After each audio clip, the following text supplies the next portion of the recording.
അസ്സലാമു അലൈക്കും വറഹ്മത്തുള്ളാഹി വബറകാതുഹു. വഅലൈക്കും അസ്സലാം വറഹ്മത്തുള്ളാഹി അഷ്റഫ് വാഫി. മാഷാ അല്ലാ, ജസാക്കുമുല്ലാഹ് ഖൈറൻ. മെൽ പോഡ്കാസ്റ്റിലെ പുതിയ എപ്പിസോഡിലേക്ക് എല്ലാവർക്കും സ്വാഗതം. ഇന്ന് നമ്മുടെ കൂടെ പുതിയ എപ്പിസോഡിൽ ചേർന്നിട്ടുള്ളത് ബഹുമാനപ്പെട്ട കക്കാട് ഉസ്താദാണ്. അപ്പോൾ കക്കാട് ഉസ്താദിൽ നമുക്കറിയാം ഒരുപാട് പ്രഭാഷണങ്ങളിൽ, പ്രത്യേകിച്ച് മദ്ഹുർ റസൂൽ പ്രഭാഷണങ്ങളിൽ നമുക്കൊക്കെ സുപരിചിതനാണ്. അപ്പോൾ ഉസ്താദിൻ്റെ പ്രഭാഷണ മേഖലയിലേക്കുള്ള ഒരു വരവും കാര്യങ്ങളൊക്കെ എങ്ങനെയൊക്കെയായിരുന്നു? അൽഹംദുലില്ലാ, ഒരു തൗഫീഖാണ് എന്നാണ് ഞാൻ വിശ്വസിക്കുന്നത്. അൽഹംദുലില്ലാ, വസ്സലാത്തു വസ്സലാമു അലാ സയ്യിദിനാ റസൂലില്ലാഹ് വഅലാ ആലിഹി വസഹ്ബിഹി വഅസ്വാജിഹി ത്വാഹിറാത്തി ഉമ്മഹാത്തുൽ മുഅ്മിനീൻ. അഷ്റഫ് വാഫിയുടെ ചോദ്യം ശ്രദ്ധയാണ്. ഒരു തൗഫീഖാണ്. ഒരു പ്രഭാഷകനാവുക, ഒരു പണ്ഡിതനാവുക എന്നതൊക്കെ വലിയ അനുഗ്രഹമാണ്. പക്ഷേ നമ്മുടെ ചിന്താവിഷയവും പ്രവൃത്തി മേഖലയും ഒരു ആത്മീയമായി പ്രയോജനപ്രദമായ വിഷയത്തിലായി കിട്ടൽ വലിയ ഒരു തൗഫീഖാണ്. ആദരവായ റസൂലുള്ളാഹി സ്വല്ലല്ലാഹു അലൈഹി വസല്ലമയുടെ പ്രകീർത്തനം, പ്രശംസ, അതായിരുന്നു ഏറെക്കുറെ എല്ലാ പ്രഭാഷണങ്ങളുടെയും അടിസ്ഥാനം. ഏകദേശം 84 തുടങ്ങിയതാണ്. ഇപ്പം 2026 40 വർഷം കഴിഞ്ഞപ്പോൾ 98 കാലത്തൊക്കെ റസൂലുള്ളാഹി സ്വല്ലല്ലാഹു അലൈഹി വസല്ലമയെ മദ്ഹ് ചെയ്ത പ്രഭാഷണങ്ങൾ മാത്രം. അന്ന് കാസറ്റിലൂടെ പ്രഭാഷണം അങ്ങനെയാണ്. 300-ലധികം പ്രഭാഷണം റസൂലുള്ളാഹിയുടെ മദ്ഹ് മാത്രമായി സമൂഹത്തിൽ വ്യാപകമായിട്ടുണ്ട്. അതൊരു വലിയ തൗഫീഖാണ്. പിന്നീട് ദർശന TV-യിൽ ദീർഘകാലം കരുണാവാൻ നബി സ്വല്ലല്ലാഹു അലൈഹി വസല്ലം അവതരിപ്പിക്കാൻ കഴിഞ്ഞു. ജീവിതത്തിലെ മുതൽക്കൂട്ട് അതൊക്കെയാണെന്നാണ് വിശ്വസിക്കുന്നത്. ചെറുപ്പം മുതലേ ഇപ്പോൾ നമ്മൾ കുട്ടികളൊക്കെ പഠിച്ചുകൊണ്ടിരിക്കുന്ന സമയത്ത് കുട്ടികൾ എന്തെങ്കിലുമൊക്കെ ലക്ഷ്യം വെച്ച് പഠിക്കുക, ഒരു പ്രഭാഷകനാകണം, അല്ലെങ്കിൽ ഇന്ന ഫീൽഡിലൊക്കെ എത്തിച്ചേരണം എന്ന് ഒക്കെ, പ്രത്യേകിച്ച് ദർസ് കോളേജ് സംവിധാനത്തിലൊക്കെ പഠിക്കുന്ന ആളുകളൊക്കെ ആഗ്രഹിക്കുന്നുണ്ടാകും. അപ്പോൾ ഉസ്താദ് ചെറുപ്പം മുതലേ പ്രഭാഷണ മേഖലയിലേക്ക് കടന്നു വരണം എന്നുള്ളൊരാഗ്രഹം ഉണ്ടായിരുന്നു ഉസ്താദിന്?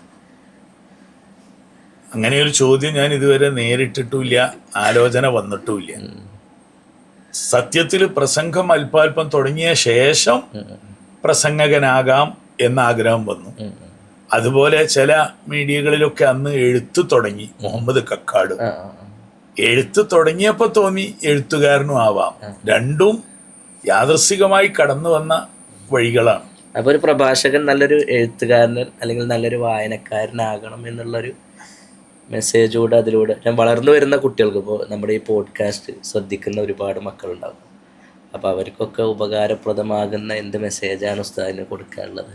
അതെ, അത് ഞാൻ എഴുത്തും പ്രസംഗവും തുടങ്ങുന്ന ആരംഭത്തിൽ എൻ്റെ ഒരു ഗൈഡ് പോലെ പ്രവർത്തിച്ച എഴുത്തുകാരനായ AG കക്കാട്, അബാബീൽ പക്ഷികൾ, അദ്ദേഹം എന്നെ പരിചയപ്പെടുത്തി പറഞ്ഞു, വല്ല കാര്യവും പ്രസംഗിക്കണമെങ്കിൽ 100 കാര്യം അറിയുന്നയാൾക്ക് 10 കാര്യം പ്രസംഗിക്കാൻ പറ്റൂ.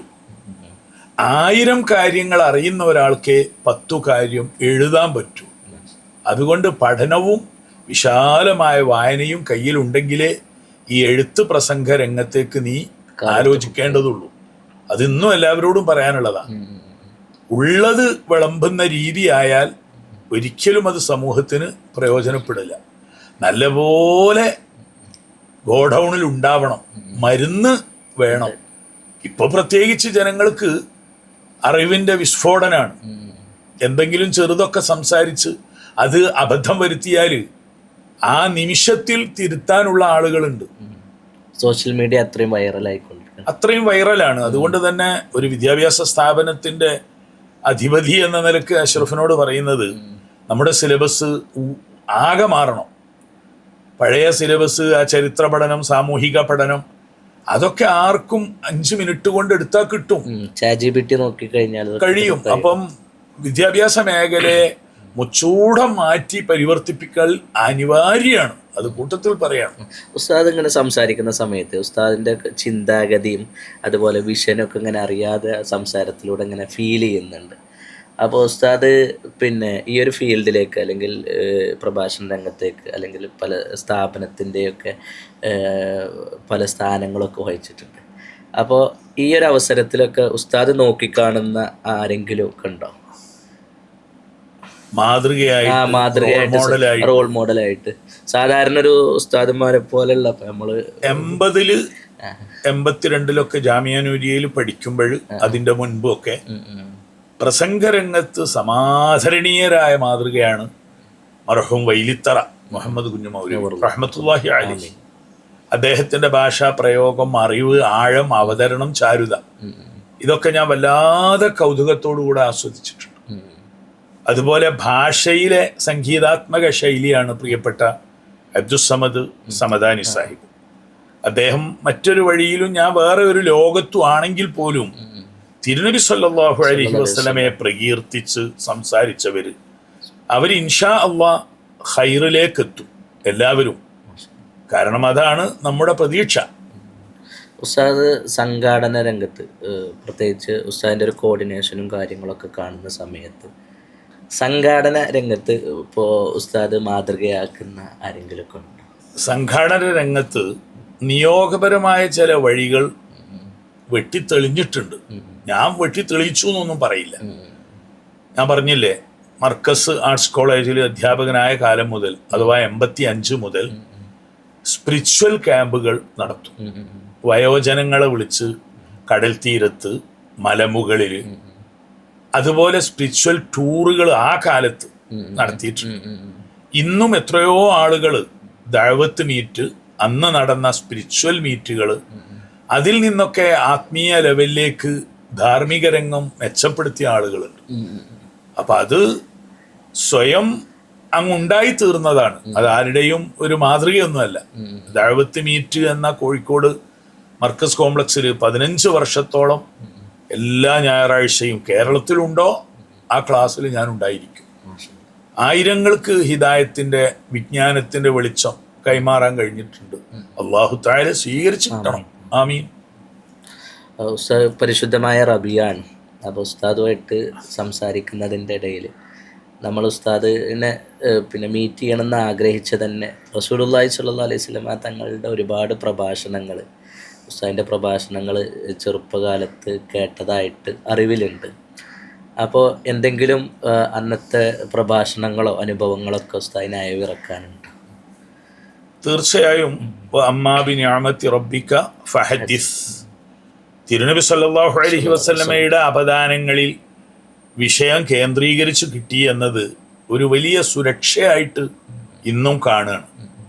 ഞാൻ പറഞ്ഞു, ഒരു 42 വർഷത്തെ പ്രഭാഷണ പാരമ്പര്യം ഉണ്ടായപ്പോഴും ദശദിന പ്രഭാഷണം എന്ന ഒരു പരിപാടിയായിരുന്നു അന്ന്. 10 ദിവസത്തെ പ്രഭാഷണമാണ്.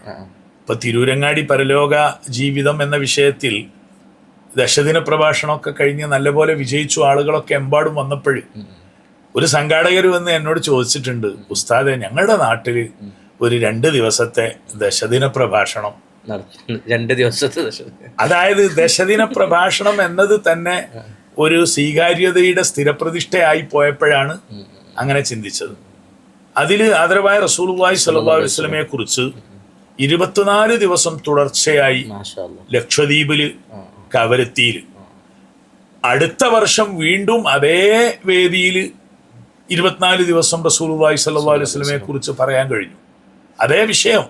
അപ്പൊ അതിന്റെ അർത്ഥം 60 ദിവസം 2 മണിക്കൂർ വീതം ഒരേ വേദിയിൽ ആദരവായ റസൂലുള്ളാഹിയെ പ്രകാശിപ്പിക്കാൻ കഴിഞ്ഞു എന്നതൊക്കെ അള്ളാഹു ചെയ്ത വലിയ നിഅമത്താണ്. അത് ദീർഘകാലം തുടർന്നു. കുറെ ആളുകൾ അതുവഴി ഹുബിന്റെയും സ്വലാത്തിന്റെ ആളുകളായി. എനിക്ക് അതെല്ലാം ഒരു പരിശീലനമായിരുന്നു. യഥാർത്ഥത്തിൽ അതൊക്കെ ഏതോ ഒരു നിയോഗഭാഗ്യം പോലെയുള്ള, അത് ഞാൻ കൂടുതൽ വെളിപ്പെടുത്താൻ ആഗ്രഹിക്കുന്നില്ല. ഒരാത്മീയമായി അള്ളാഹുവിന്റെ ഹബീബ് സല്ലല്ലാഹു അലൈഹി വസല്ലമയുടെ വ്യക്തിത്വഭാവത്തിന്റെ അനർഘമായ ആഴങ്ങൾ ഏറ്റവും കൂടുതൽ ഈ കാലഘട്ടത്തിൽ പ്രകാശിപ്പിച്ച ഒരു മഹാഗുരുനാഥനുണ്ട്. അപ്പൊ അവരിലേക്ക് ചെന്ന് ചേരാനുള്ള പ്രവേശികയായിരുന്നു ഈ ട്രെയിനിങ് എന്ന് ഇന്ന് ഞാൻ തിരിച്ചറിയുന്നുണ്ട്. അൽഹംദുലില്ലാഹ്. ഉസ്താദ് മദീനയിലേക്കുള്ള യാത്രകളും അതുപോലെ ഹജ്ജ് യാത്രകളും ഉംറ യാത്രകളും ഒരുപാട് ആളുകൾ ഉസ്താദിൻ്റെ കൂടെ പിന്നെ ഹജ്ജിനും ഉംറക്കും വേണ്ടിയിട്ട് പോകുന്നുണ്ട്. എങ്ങനെയായിരുന്നു ഉസ്താദിൻ്റെ ആദ്യത്തെ ഹജ്ജ് യാത്രകൾക്ക്? ഹജ്ജ് യാത്രയും അതൊക്കെ നമുക്ക് കൂടുതൽ പറയാൻ താല്പര്യമില്ലാത്ത ലോകമാണത്. കാരണം അതിനെന്തൊക്കെ പറഞ്ഞാലും സേവനം ഹിദ്മത്ത് എന്നതിലപ്പുറം ഒരു ബിസിനസ് സ്വഭാവമുണ്ട്. പക്ഷേ 90 മുതൽ 2004 വരെ 14 വർഷം തുടർച്ചയായി കേരളത്തിൽ നിന്നുള്ള ആയിരക്കണക്കിന് ഹാജിമാരെ മദീന മുനവ്വറയിൽ കൊണ്ടുപോകാൻ, കഅബ ഷരീഫിൻ്റെ അടുത്ത് പോയി തൽബിയത്ത് ചൊല്ലിക്കൊടുക്കാൻ, അതുപോലെ ബദരീങ്ങളുടെ അസ്ഹാബ് ബദറിൻ്റെ അടുത്ത് കൊണ്ടുപോയി അവർക്ക് സലാം പറയിപ്പിക്കാനുള്ള ഒക്കെ ഒരു ഭാഗ്യം അതിനിടയിൽ ഉണ്ടായി. ഒന്ന്. രണ്ട്, വ്യക്തിപരമായ ഒരു ട്രാവൽസോ മറ്റോ ആയിരുന്നില്ലല്ലോ അത് സുന്നത്ത് ജമാഅത്തിന്റെ പ്രാസ്ഥാനിക രംഗത്ത് SYS നടത്തിയ ഒരു മുന്നേറ്റമായിരുന്നു. അപ്പൊ ആ നിലക്ക് എനിക്കതൊരു ബിസിനസ് അല്ല, പക്ഷേ പല ഗുണങ്ങളും അതുകൊണ്ട് ഉണ്ടായിട്ടുണ്ട്. ആ ബദരീങ്ങളടുത്തേക്ക് 14 വർഷം ആയിരക്കണക്കിന് ആളുകളെ കൊണ്ടുപോയി സലാം ചൊല്ലിപ്പിക്കാനുള്ള ആ ഒരു ചരിത്ര ഭാഗ്യം മറ്റ് പലർക്കും ഉണ്ടായിട്ടുണ്ടാവില്ല. 1000 ആള് 1200 ആളൊക്കെയാണ് ഒരു ബാച്ചിൽ കൂടെ ഉണ്ടാവുക. അപ്പൊ അത് സ്വീകരിക്കപ്പെട്ടാൽ അതൊരു വലിയ പുണ്യാണെന്ന് വിചാരിക്കുന്നു, ഇൻഷാ അല്ലാഹ്. ഉസ്താദിന്റെ മദ്ഹുർ റസൂൽ പ്രഭാഷണങ്ങളിലൊക്കെ പിന്നെ ഒരുപാട് ആളുകളുടെ മനസ്സലിയിപ്പിക്കുന്ന അല്ലെങ്കിൽ മനസ്സ് വിങ്ങുന്ന ഒരുപാട് പ്രഭാഷണങ്ങളൊക്കെ ഉണ്ടായിട്ടുണ്ട്. അപ്പോൾ അത്തരത്തിലുള്ള ഏതെങ്കിലുമൊക്കെ പ്രഭാഷണങ്ങൾ അല്ലെങ്കിൽ ഏതെങ്കിലും വ്യക്തികളൊക്കെ പരാമർശിച്ചിട്ട് എന്തെങ്കിലുമൊക്കെ അനുഭവങ്ങൾ ഉസ്താദിൻ്റെ, പ്രത്യേകിച്ച് കമലാസുരയ്യനൊക്കെ, മാധവിക്കുട്ടി, അവരൊക്കെ ഇസ്ലാം ആശ്ലേഷണത്തിന് അല്ലെങ്കിൽ ഉസ്താദിൻ്റെ പ്രഭാഷണം കേട്ടിട്ട് ഉസ്താദിനെ വിളിക്കുക എന്തൊക്കെ ചെയ്തതായിട്ട് പറയുന്നതായിട്ട് കേട്ടിട്ടുണ്ട്. അപ്പം അങ്ങനെ എന്തെങ്കിലും അനുഭവങ്ങൾ ഉസ്താദ് ഉണ്ട്? അൽഹംദുലില്ലാ. മദ്ഹുർ റസൂല് പ്രഭാഷണം നിങ്ങൾ ഉള്ളിലേക്ക് കയറി ചോദിച്ചത് കൊണ്ട് പറയാം. ഞാനത് വൈകാരികമായി ഉൾക്കൊള്ളൽ പ്രസംഗത്തിന് വേണ്ടിയുള്ള പ്രിപ്പറേഷൻ നടത്തുമ്പോഴാണ്. ഒരു ദശദിന പ്രഭാഷണം നടത്താൻ ചുരുങ്ങിയതൊരു മാസമെങ്കിലും അതിന് മുൻപ് ഇരുന്ന് വായിക്കും.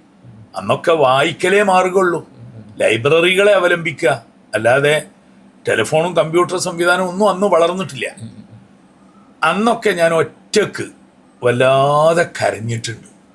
കാരണം തിരുനബി സല്ലല്ലാഹു അലൈഹി വസല്ലമയുടേതാകട്ടെ മഹാന്മാരുടേതാകട്ടെ വൈകാരികമായ ചരിത്രഭാവങ്ങളുടെ വിടർച്ച നമ്മുടെ കൽബിൽ ആദ്യം ഉണ്ടാവൽ പ്രസംഗിക്കുമ്പോഴല്ല, അതിനുവേണ്ടി തയ്യാറെടുപ്പ് നടത്തി പേനയും കടലാസും എടുത്ത് എഴുതുമ്പോഴാണ്. എത്രയോ സംഭവം ഞാൻ വല്ലാതെ കരഞ്ഞു പോയിട്ടുണ്ട്. വലിയൊരു തമാശ, ഒറ്റയ്ക്കിരുന്ന് ആ പ്രസംഗ തയ്യാറെടുപ്പിൽ കരയുന്നതും അത് വലിയ പ്രാർത്ഥനയുണ്ടായിട്ടുണ്ട്, നല്ല ദുആ ഉണ്ടായിട്ടുണ്ട് ഒറ്റക്ക്. അത് വേദിയിലാകരുത് എന്ന ഒരു ആഗ്രഹം അന്നില്ലെങ്കിലും ഇന്നതുണ്ട്. കാരണം നമ്മൾ മഹബത്തിൻ്റെയോ ഖശ്യത്തിൻ്റെയോ ഖൗഫിൻ്റെയോ ഒക്കെ ഭയപ്പാട് സ്റ്റേജിൽ ജനങ്ങളുടെ മുമ്പിൽ മൈക്കിൻ്റെ മുമ്പിലല്ലല്ലോ കാണിക്കേണ്ടത്. അത് നമ്മൾ ആരെയാണോ ലക്ഷ്യമിടുന്നത് അവരുടെ മുമ്പിലല്ലേ കാണിക്കേണ്ടത്. അപ്പം അതുകൊണ്ട് തന്നെ ആ ഒറ്റക്ക് പ്രസംഗം തയ്യാറാക്കിയപ്പോൾ കരഞ്ഞതും പ്രാർത്ഥനാബോധത്തോടു കൂടി ആശിച്ചതും ഒക്കെ വല്ലാത്ത ഒരു സംഭവമാണ്. ഉസ്താദ്, അതിൽപ്പെട്ട ഏതെങ്കിലും ഒരു സംഭവം ഉസ്താദിനെ ഓർത്ത് പറയാൻ കഴിയുമോ? അതെ, തീർച്ചയായിട്ടും. അത് പുതിയ തലമുറക്കൊക്കെ എന്തെങ്കിലും ഒരു സന്ദേശം കിട്ടിയെങ്കിലോ. തീർച്ചയായിട്ടും. ഹാഫിദ് ജലാലുദ്ദീൻ സുയൂത്തി റളിയല്ലാഹു അൻഹു 500-ലധികം കിതാബുകൾ എഴുതി എന്ന ഒരു പ്രബന്ധം വായിച്ചപ്പോൾ ഇമാം ജലാലുദ്ദീൻ സുയൂത്തി എന്ന ഒരു ചെറിയ പുസ്തകം ഞാൻ എഴുതി. അത് ആ ഒരു മഹബത്ത് കൊണ്ടാണ്.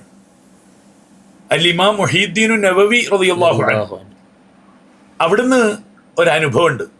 ഒരു ശിഷ്യൻ ചോദിക്കുന്നുണ്ട്, അങ്ങേക്ക് ഈ ഭക്ഷണമൊക്കെ കൊണ്ടെത്തന്ന് അങ്ങേക്ക് ഞങ്ങൾ ഹിദ്മത്ത് ചെയ്ത് അങ്ങയുടെ ഉപ്പയും ഉമ്മയും ഒക്കെ അങ്ങയുടെ കാര്യത്തിൽ വല്ലാതെ സേവനം ചെയ്യുന്നുണ്ട്, ഞങ്ങൾക്കൊക്കെ വല്ലതും കിട്ടുമോ? നിങ്ങൾ വലിയ ഇമാമായി, നിങ്ങളുടെ കിതാബുകളൊക്കെ ഇപ്പോൾ തന്നെ ഉലമാ വായിക്കാൻ തുടങ്ങി, ഞങ്ങൾക്ക് വല്ലതും ലഭിക്കുമോ എന്ന് ചോദിക്കുന്നുണ്ട് ഇബ്നുൽ അത്താർ. അപ്പോഴ് ഇമാം മുഹീദ്ദീൻ നവവി റളിയല്ലാഹു അൻഹു പറഞ്ഞ ആ വാക്ക് ഈ വിനീതനെ വല്ലാതെ പ്രോത്സാഹിപ്പിച്ചിട്ടുണ്ട്. അതെല്ലാവർക്കും ബാധക. അന്ന് ഇമാം നവവി റളിയല്ലാഹു അൻഹു പറഞ്ഞതാ, ഫവല്ലാഹി ഇൻ കാന സമ്മ ജാഹുൻ ലാ അദ്ഖുലുൽ ജന്നത എന്താണ് ആ വാക്ക്?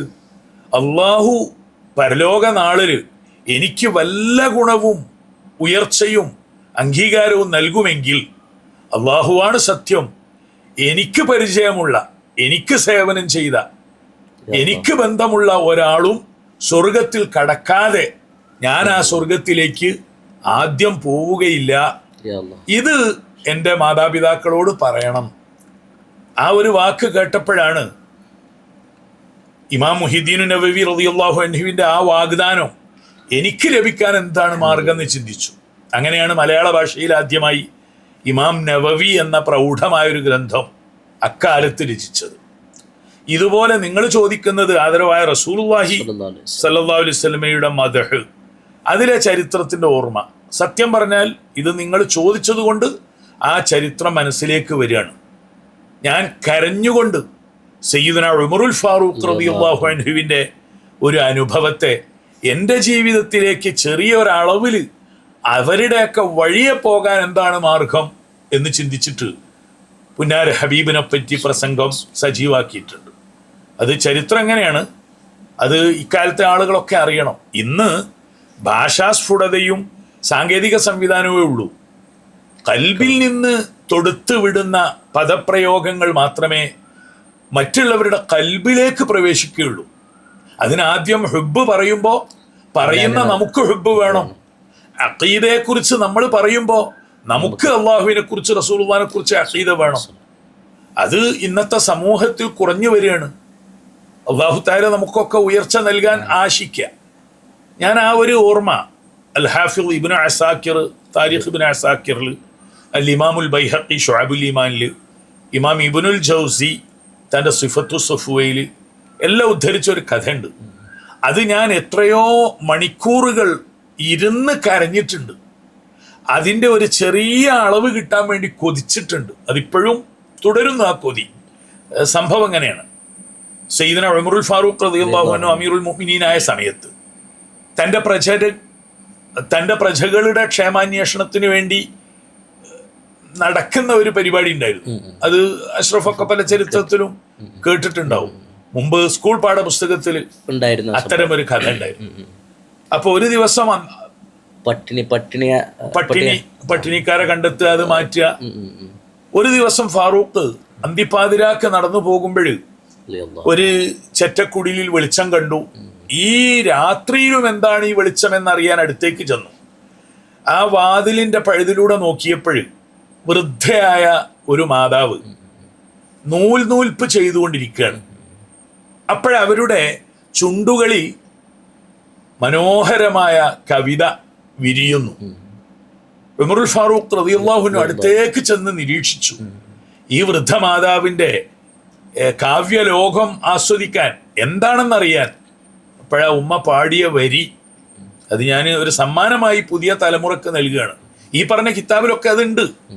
പക്ഷേ അതിൻ്റെ ഉൾക്കാമ്പ് സ്വാംശീകരിക്കാൻ എനിക്കും കഴിയണം, പ്രേക്ഷകർക്കും കഴിയണം.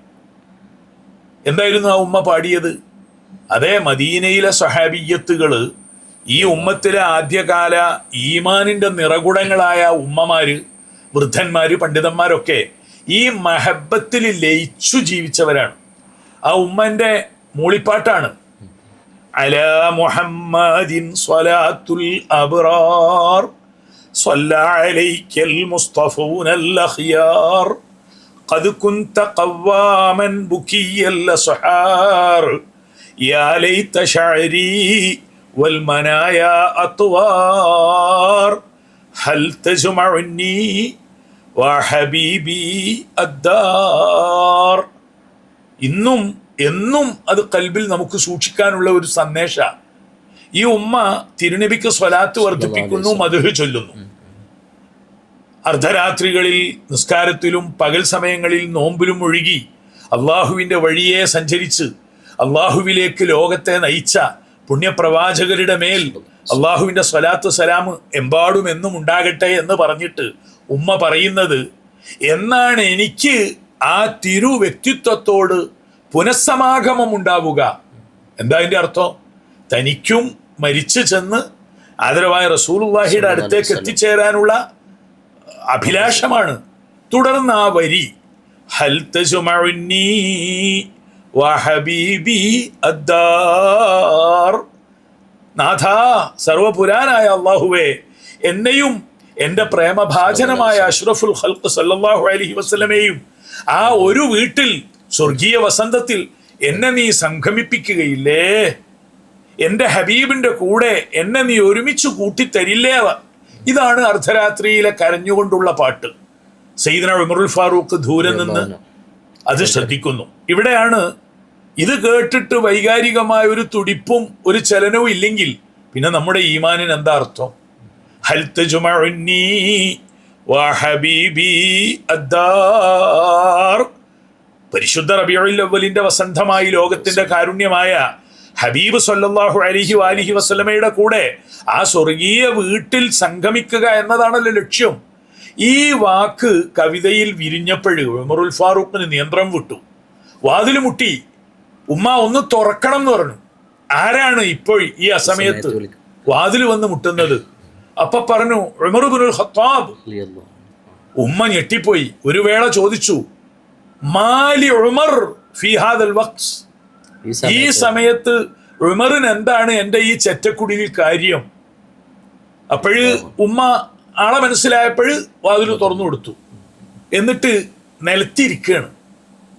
ആ ഉമ്മയുടെ ആസ്വാദകനായിട്ടിരിക്കുകയാണ് ഫാറൂഖ് ഉമർ റളിയല്ലാഹു അൻഹു. ആരാണ്? എന്തെല്ലാം നേടിയെടുത്ത ആളാണ്.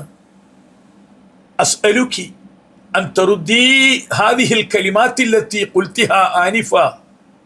ഉമ്മ, നിങ്ങൾ ഇതുവരെ ചൊല്ലിയ ആ വരികൾ, ആ മൗലിദ്, ആ മദ്ഹ് പാട്ട് ഒന്നുകൂടി എനിക്ക് കേൾപ്പിച്ചു തരുമോ? കാല് പിടിച്ച് സ്നേഹത്തോടെ ചോദിക്കുക. അപ്പോഴാ ഉമ്മ പാടുന്നു. ആ രംഗം നിങ്ങൾ ഒന്ന് വിഷ്വലൈസ് ചെയ്യ്. ഈ ലോകത്തെ മുഴുവൻ കയ്യിലെടുത്ത് അമ്മാനമാടിയ ഉമർ ഇബ്നുൽ ഖത്താബ് എന്ന ഭരണാധികാരി, അറേബ്യയുടെ മുഴുവൻ വലിയ ചക്രവർത്തി, പേർഷ്യയും റോമും ഒക്കെ തൻ്റെ കീഴിലുണ്ടല്ലോ. ആ ഉമറുൽ ഫാറൂഖ് പുന്നാര നബിയുടെ മദ്ഹ് പറഞ്ഞ് സ്വലാത്ത് പാട്ട് പാടുന്ന കിളവിയായ ഒരു ഉമ്മയുടെ ചെറ്റപ്പുരയിൽ നിലത്തിരുന്നു കൊണ്ട് സാഗൂതം ശ്രദ്ധിക്കുകയാണ്. അങ്ങനെ ഈ വരി വീണ്ടും എവിടെ എത്തി? ഹൽ തജ്മഉനി വഹബീബി അദ്ദാർ. എന്നെയും എൻ്റെ ഹബീബിനെയും ആ സ്വർഗഭവനത്തിൽ ഒരുമിച്ച് ചേർത്ത് തരില്ലേ റബ്ബേ? മനസ്സു പൊട്ടിയുള്ള ആ പ്രാർത്ഥന കേട്ടപ്പോൾ ഉമർ ഇബ്നുൽ ഖത്താബ് റളിയല്ലാഹു അൻഹു പറഞ്ഞത് ഹൃദയം കൊണ്ട് കേൾക്കണം നമ്മൾ. അസ്അലുകി അൻ തുദ്ഖിലീനി മഅകുമാ. ഉമ്മ, നിങ്ങളോട് ഞാൻ യാചിക്കുന്നു, നിങ്ങൾ എന്നെയും കൂടെ, നിങ്ങൾ രണ്ടുപേരുടെയും കൂടെ ആ സ്വർഗലോകത്തേക്ക് ചേർത്തു തരണമേ. ഇവിടെ ഡയറക്റ്റ് ചോദിക്കുന്നത് അല്ലാഹുവിനോടല്ല, റസൂലുള്ളാഹിയോടും അല്ല, ഉമ്മയോടാ പറയുന്നത്. എന്താ കാരണം? ഉമറുൽ ഫാറൂഖിനെ അറിയാം. ഈ അഖീദയിലും മഹബത്തിലും സ്വലാത്തിലും കഴിഞ്ഞുകൂടുന്ന ഈ ഉമ്മ ഹബീബിന്റെ കൂടെ സ്വർഗത്തിൽ ഒരുമിച്ച് കൂടുന്ന ഉറപ്പാ. അത് ഉമറുൽ ഫാറൂഖിന് സംശയമില്ല. അപ്പൊ ചോദിക്കുന്നത് ആ പദം ശ്രദ്ധിക്കണം. അസ്അലുകി അൻ തുദ്ഖിലീനി മഅകുമാ. നിങ്ങളുടെയും ഹബീബിന്റെയും കൂടെ എന്നെയും കൂടെ ആ സ്വർഗപ്രവേശനത്തിലേക്ക് നിങ്ങൾ ചേർത്തു തരണമെന്ന് ഞാൻ യാചിക്കുന്നു. അപ്പോഴ് സ്വാഭാവികമായും ആ ഉമ്മ ഹൽ തജ്മഉനി വഹബീബി അദ്ദാർ വഉമറ ഫഗ്ഫിർ ലഹു യാ ഗഫാർ. ഉമറിനെയും ഞങ്ങളുടെ കൂടെ ചേർക്കണേ, ഗഫാറായ നാഥ, അദ്ദേഹത്തിന് നീ എല്ലാം പുറത്തു കൊടുത്ത് പദവി ഉയർത്തണമേ. ഇത് പലപ്പോഴും നമ്മൾ പാടുമ്പോഴും പറയുമ്പോഴും ഒക്കെ ഞാനൊരു 100 വട്ടം പ്രസംഗിച്ചിട്ടുണ്ടാവും. അപ്പോഴൊക്കെ നമ്മളുടെ ദുആ ഹൽ തജ്മഉനി, നമുക്കിപ്പോഴൊന്നിച്ചു പറയാം, ഹൽ തജ്മഉനാ വഹബീബനാ അദ്ദാർ. അതിന് നിമിത്തമായി തീരട്ടെ നമ്മുടെ മെൽ ഓൺലൈൻ മദ്രസയും സ്കൂളും ഈ ആയിരക്കണക്കിന് വിദ്യാർത്ഥികൾക്ക് വേണ്ടിയുള്ള സേവനവും ഒക്കെ അടിസ്ഥാന ലക്ഷ്യം എന്താവുക? നിയ്യത്ത് ഹൽ തജ്മഉനി വഹബീബി അദ്ദാർ. അല്ലാഹുമ്മ ആമീൻ. അപ്പൊ അതുപോലെ 1000 ചരിത്രം മനസ്സിൽ തിങ്ങി നിറയുന്നുണ്ട്. അൽഹംദുലില്ലാ. അതൊക്കെ കുറേ പ്രസംഗിച്ചപ്പോഴ് ശ്രോതാക്കളായ ആളുകൾ ഈമാനികമായി വലിയ ഉയർന്നവരുണ്ടാവുമല്ലോ, അവരുടെ ഒരു ദുആ, അവരുടെ ഒക്കെ ഒരു അനുഗ്രഹം ചിലപ്പോഴ് പ്രസംഗിക്കുന്ന നമുക്കും കിട്ടൂലേ? അതാണ് അള്ളാഹുവിങ്കൽ പ്രത്യാശ. ഈ കമലാസുരയ്യായിട്ട് ബന്ധപ്പെട്ടിട്ടുള്ള ഈ ഒരു സംഭവം ഉസ്താദ് ഒന്ന് വിശദീകരിക്കാൻ പറ്റും? ഈ പ്രഭാഷണം കേട്ട സമയത്ത് ഉസ്താദിനെ വിളിച്ച് പറയുക ചെയ്തിട്ടുള്ള ഒരു സംഭവം കേൾക്കാനിടയായിട്ടുണ്ട്. മാധവിക്കുട്ടി എന്ന കമലാദാസ് ലോകപ്രശസ്ത കവയത്രിയാണ്. കവിയാന്ന് പറഞ്ഞാൽ മതി. അവർ പൗരുഷഭാവം നിറഞ്ഞ പെൺകൊടിയായിരുന്നു. അവർക്ക് ഇസ്ലാം എന്ന ഹിദായത്ത് ലഭിച്ചു. അതിന് കാരണക്കാരായ പലരും ഉണ്ടാവും. അല്ലാഹുമ്മ. അവര് പത്രസമ്മേളനത്തിൽ പ്രഖ്യാപിച്ചു പോയി താൻ ഇസ്ലാം ആശ്ലേഷിക്കുകയാണ്. എല്ലാ പത്രത്തിലും വന്നു. അപ്പോഴ് ഒരു വലിയ സഖാഫി പണ്ഡിതനും എന്നെ വല്ലാതെ പരിചയമുള്ള ഒരു സുഹൃത്തും അവരെ കാണാൻ വേണ്ടി പോയി. അന്ന് പ്രഖ്യാപിച്ചിട്ടേ ഉള്ളൂ ഇസ്ലാമിലേക്ക് വരാനുള്ള പ്രഖ്യാപനം. അത് എവിടെയോ പത്രക്കാരിൽ നിന്ന് പുറത്തു വന്നു പോയതാണ്. അപ്പൊ അവര് പോകുമ്പോ എന്നെ വിളിച്ചു, കക്കാട് നിങ്ങളുടെ 24 മണിക്കൂർ പ്രഭാഷണം ഉണ്ടല്ലോ, അതിൻ്റെ ഒരു കിറ്റ് അവർക്ക് ഗിഫ്റ്റ് ചെയ്യാൻ പറ്റുമല്ലോ, അത് തരുമോ? അപ്പൊ അവര് ഈ പ്രസംഗത്തിന് മൂല്യമൊന്നും കണ്ടതല്ല. മലപ്പുറം മഴദീൻ നഗർന്ന് ഇറക്കിയ ദശദിന പ്രഭാഷണത്തിലെ ഒരു 24 പ്രസംഗത്തിന്റെ കിറ്റാണ്. ഞാൻ പറഞ്ഞു അത് വേഗം വാങ്ങിക്കോളൂ, അതെന്റെ പേരിൽ വാങ്ങാലോ. അവര് കൊണ്ടുപോയി. ഇതാണ് ചരിത്രം. പിന്നീട് അവരൊക്കെ പറഞ്ഞിട്ടുണ്ട്. അപ്പൊ അവര് കൊണ്ടുപോയി എറണാകുളത്തുള്ള അവരുടെ പ്രസിദ്ധമായ ഫ്ലാറ്റിൽ ചെന്നു. കുറച്ചു നേരം സംസാരിച്ചു. ഈ ഗിഫ്റ്റ് തുറന്നു കൊടുത്തു. അപ്പം തിരുനബി സല്ലല്ലാഹു അലൈഹി വസല്ലമയുടെ പ്രവചനങ്ങളെന്നോ അങ്ങനെ എന്താ അത് എനിക്കൊന്ന് കേൾക്കാൻ പറ്റുമോ എന്ന് ചോദിച്ചാൽ അപ്പോൾ തന്നെ അവര് അത് തുറന്നു വെച്ചു കേട്ടു എന്നാണ് പോയവര് പറഞ്ഞത്. ഒരു 5 മിനിറ്റ് മൗനമായി നല്ലപോലെ ആസ്വദിച്ചു കേട്ടു. പെട്ടെന്ന് അവര് പറഞ്ഞത്രേ, ഞാൻ എന്തിനാ ഇനി വൈകുന്നത്? നിശ്ചയിച്ച തീയതി വരെ കാത്തിരിക്കണോ? എനിക്ക് ഇസ്ലാമിക ഷഹാദത്ത് ഇപ്പോൾ ചെല്ലാൻ പറ്റുമോ എന്ന് ചോദിച്ചു എന്നാ പറയുന്നത്. അപ്പൊ അവര് പറഞ്ഞു, ഞങ്ങൾ പള്ളിയിൽ പോയിട്ട് നിസ്കരിച്ചു വരാം, നിങ്ങളും ഒന്ന് ശുദ്ധി ചെയ്ത് വരൂ. അത് കഴിഞ്ഞ് അവര് ഇസ്ലാമിക സത്യസാക്ഷ്യം ഔദ്യോഗികമായി പറഞ്ഞു എന്നാ. മാസങ്ങൾ കഴിഞ്ഞു. പിന്നെ പത്രങ്ങളിലൊക്കെ വന്നു. കേരളം തന്നെ ബുദ്ധിജീവികൾക്കിടയിൽ വലിയൊരു ചർച്ചയാണല്ലോ. ഇവിടെയും പറയണം, അള്ളാഹു അവന്റെ സന്മാർഗ സന്തോഷ സമ്മാനം ആർക്ക് കൊടുക്കും, എപ്പോൾ കൊടുക്കും, അത് അള്ളാഹുവിന്റെ മാത്രം ഇഷ്ടമാണ്. ഖുൽ ഇന്നൽ ഹുദാ ഹുദല്ലാഹ്. അത് ബാക്ക്ഗ്രൗണ്ട് ഒന്നും നോക്കിയിട്ട് നമ്മൾ ആളെ വിലയിരുത്തരുത്. ഇപ്പോ മാധവിക്കുട്ടിയുടെ ചരിത്രത്തിലും അതൊക്കെ വേറെ ഒരു ലോകമല്ലേ അവരുടെ ആത്മകഥയിലൊക്കെ. പക്ഷെ അള്ളാഹു തആല ഖൽബ് തുറന്നു, ഹിദായത്തിലേക്ക് ഇൻഷിറാഹായി. ഒരാളെയും വിലയിരുത്താൻ പറ്റൂല. ഒരാളെയും നമുക്ക് വിലയിരുത്താൻ പറ്റില്ല. അള്ളാഹുവിന്റെ സ്വർഗവും അള്ളാഹുവിന്റെ നരകവും അത് അള്ളാഹു കൊടുക്കേണ്ടവർക്ക് കൊടുക്കുക എന്നല്ലാതെ നമ്മളാണോ കുറെ ആളുകളെ നരകത്തിലാക്കുന്നതും സ്വർഗത്തിലാക്കുന്നതും? ഇപ്പൊ മാധവിക്കുട്ടിയുടെ ഇസ്ലാമിലേക്കുള്ള ഈ വരവ് വലിയ സന്ദേശമാണ്. ചിലര് പറയും തുടക്കത്തിലെ നല്ല ജീവിതം നയിക്കുന്നവർക്കേ ഹിദായത്ത് ഉണരുകയുള്ളൂ. മറ്റു ചിലര് പറയും അശ്ലീലത്തിലും വേണ്ടാത്തരത്തിലും ഒക്കെ കഴിഞ്ഞുകൂടി ജീവിച്ചാൽ ഹുസ്നുൽ ആഖിബ നഷ്ടപ്പെടും, അഥവാ നല്ല മരണം കിട്ടൂല. ഇതൊന്നും ഒരു പൊതുതത്വമല്ല. വേണമെങ്കിൽ അങ്ങനെയൊക്കെ പറയാം. നമ്മൾ ഇതൊന്നും ആർക്കും നിർണയിച്ച് അളന്നു കൊടുക്കണ്ട. ഈ കമലാദാസിന്റെ ആ ഒരു മാറ്റം വലിയ അത്ഭുതമല്ലേ? അതിന് കാരണം എന്തുമാകട്ടെ, അല്ലാഹുമ്മ ആമീൻ, അവർക്കൊക്കെ അതിന്റെ ഗുണവും ലഭിക്കുന്നതാണ് ഞാൻ വിശ്വസിക്കുന്നത്. അവരിങ്ങനെ കാസറ്റ് കേട്ടു, ഷഹാദത്ത് കലിമ ചൊല്ലി എന്ന ഒരു ചരിത്രം അന്ന് തന്നെ എനിക്കറിയാം. പിന്നെ മാസങ്ങൾ കഴിഞ്ഞപ്പോൾ കേരളത്തിൽ ഫൈസി എന്ന പേരിൽ തൂലികാനാമുള്ള വലിയൊരു എഴുത്തുകാരൻ മറ്റൊരു എഴുത്തുകാരൻ്റെ കൂടെ അവരെ കാണാൻ പോയി എറണാകുളത്ത്. അപ്പോഴേക്ക് അവരുടെ ഇസ്ലാം പ്രചാരത്തിൽ വന്നിട്ടുണ്ട്. അപ്പൊ അവര് ഫൈസി എന്ന് കേട്ടപ്പോഴേക്ക് വല്ലാതെ ആഹ്ലാദത്തോടെ, നിങ്ങൾ എന്തേ വരാൻ ഇത്രയും വൈകിയത്? ഈ നിങ്ങളുടെ കാസറ്റുകളാണ് ഞാൻ ഇപ്പോഴും കേട്ടുകൊണ്ടിരിക്കുകയാണ്. എന്നെ അല്ല കാണുന്നത്, ഫൈസി എന്ന തൂലികാനാമത്തിൽ അറിയപ്പെട്ട കേരളത്തിലെ ഒരു വലിയ എഴുത്തുകാരൻ, ആളെ പേര് പറയണ്ടെന്ന് കരുതിയിട്ടാണ്. അപ്പൊ അദ്ദേഹം ഫൈസി എന്ന് പറഞ്ഞ കമലാസുരയ്യക്ക് ഫൈസി ഒരാളല്ലേ ഉള്ളൂ. അപ്പം ഈ കാസറ്റ് കാട്ടിക്കൊടുത്തിട്ട് പറഞ്ഞത്രേ, നിങ്ങൾ എന്താ ഇത്രയും വൈകി എന്നെ കാണാൻ? ഇത് കേട്ടുകൊണ്ടിരിക്കുക ഞാനിപ്പോ 24 പലവട്ടം കേട്ടു എന്നൊക്കെ പറഞ്ഞിട്ട്. കമലാസുരയ്യ വിചാരിച്ചിട്ടുള്ളത് ഉസ്താദാണ് അവിടെ എത്തിയിട്ടുള്ളത്. കക്കാട് മുഹമ്മദ് ഫൈസി എന്ന ആ പ്രഭാഷകനാണെന്നാണ് അവര് കരുതിയത്. അപ്പം ആ കൂടെ ഉണ്ടായിരുന്നത് എൻ്റെ പ്രിയപ്പെട്ട ഒരു ശിഷ്യനാണ്. അപ്പൊ അതുകൊണ്ട് തന്നെ അദ്ദേഹം ഇടപെട്ട് പറഞ്ഞു, നിങ്ങൾ വിചാരിച്ച ഫൈസി ഇതല്ല. അപ്പോഴേക്ക് അദ്ദേഹത്തിന് അത് മനസ്സിലായി. കാരണം മഅദീനിൽ നിന്ന് പ്രസംഗം കൊടുത്തതും മറ്റുമൊക്കെ അവരറിയും. അത് കക്കാട് മുഹമ്മദ് ഫൈസി എന്ന ആളാണ്. എന്നിട്ട് എന്താ അദ്ദേഹം എന്നെ കാണാൻ വരാത്തത്? എനിക്ക് എന്തൊരാഗ്രഹമുണ്ട് അദ്ദേഹത്തെ കാണാൻ. ഇത് ഞാൻ എൻ്റെ എന്തെങ്കിലും ഒരു വക വലിപ്പം പറയല്ല. ആദരവായ റസൂലുള്ളാഹി സ്വല്ലല്ലാഹു അലൈഹി വസല്ലമയുള്ള ഒരു നൂൽ ഇഴബന്ധം ആർക്കെങ്കിലും ആശയത്തിലൂടെ, ആദർശത്തിലൂടെ, അറിവിലൂടെ കൊടുക്കാൻ കഴിഞ്ഞാൽ അത് ഈമാനികമായി വലിയ സ്വത്താണ്. അതാണ് അവരാ കാണിച്ചത്. അപ്പോഴും പുറത്തേക്ക് ഇറങ്ങി അവരെന്നെ വിളിച്ചു. ഉടനെ ഞാൻ പറഞ്ഞു, എന്നാ നമുക്ക് കാണാൻ പോകണം. കാരണം അങ്ങനെ കാത്തിരിക്കുന്ന ഒരു പ്രതിഭാധനയായ കമലാ സുരയ്യ, അങ്ങനെ ഞാനും എൻ്റെ ഭാര്യയും വേറെ ഒരു ഡോക്ടറും അങ്ങനെ ആ ഒരു കുടുംബം ഒന്നായിട്ട് പോയി. അവരുടെ വീട്ടിൽ ചെന്നപ്പോഴേ എന്തെന്നില്ലാത്ത സ്നേഹവായ്പ്. അത് തെളിവാണെന്ത്, ആ പ്രസംഗം അവരെ സ്വാധീനിച്ചിട്ടുണ്ട് എന്നത്. കാരണം അന്നൊക്കെ ലോകപ്രസിദ്ധരും പണ്ഡിതരും എഴുത്തുകാരും പത്രപ്രവർത്തകരും എമ്പാടും കാണുന്ന സമയമാണ്. വല്ലാതെ അവർ സ്വീകരിച്ചു.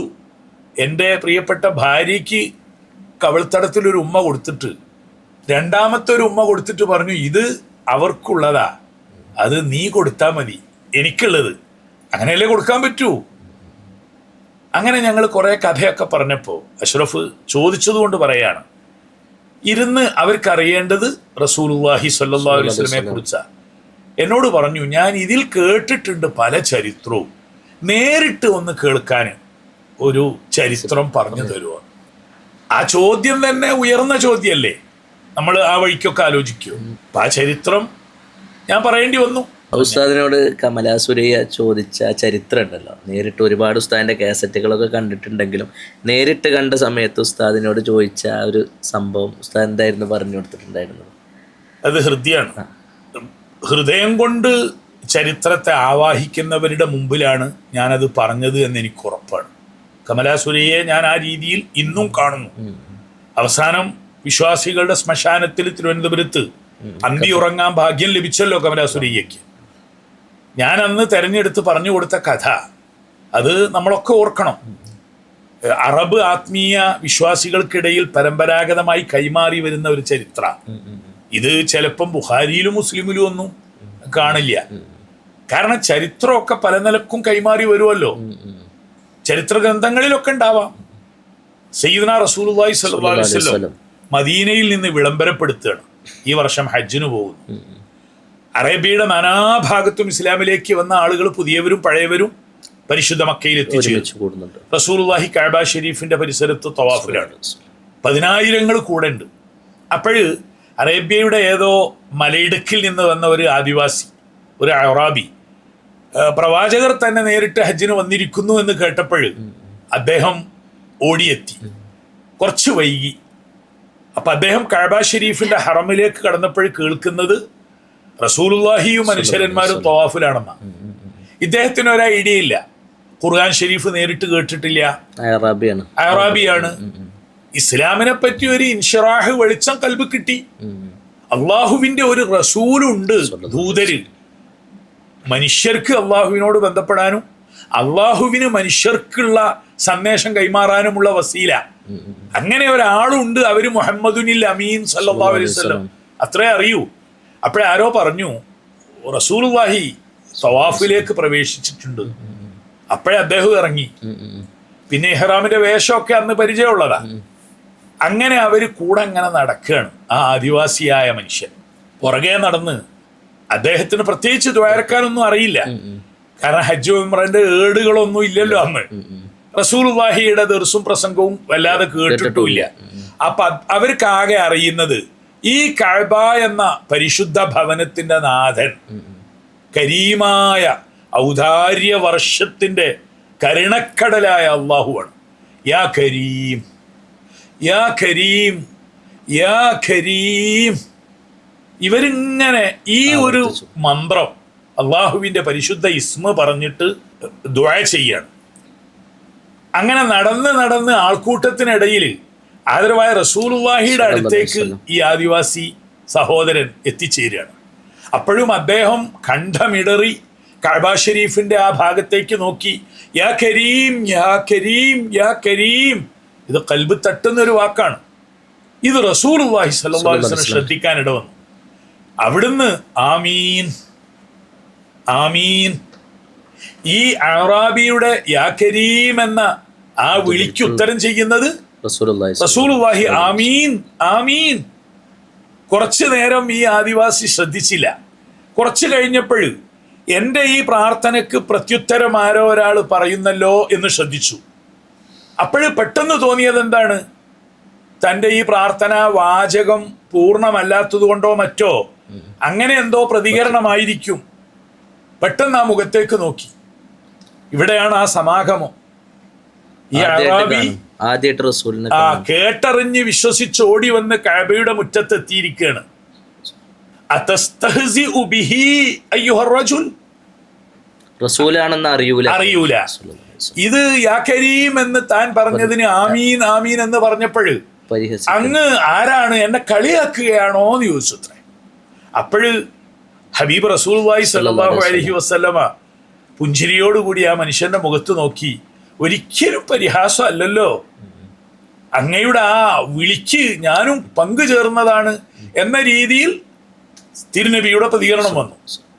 അപ്പോഴ് വീണ്ടും അദ്ദേഹം ലൗലാ ത്വലാഖത്തു വജ്ഹിക വ ഹലാവത്തു ത്വലിഅതിക ലശകൗതുക ഇലാ ഹബീബി മുഹമ്മദിൻ സല്ലല്ലാഹു അലൈഹി വസല്ലം. ഇതിൽ ഹൃദ്യതയുണ്ട്, ആവിഷ്കാരമുണ്ട്.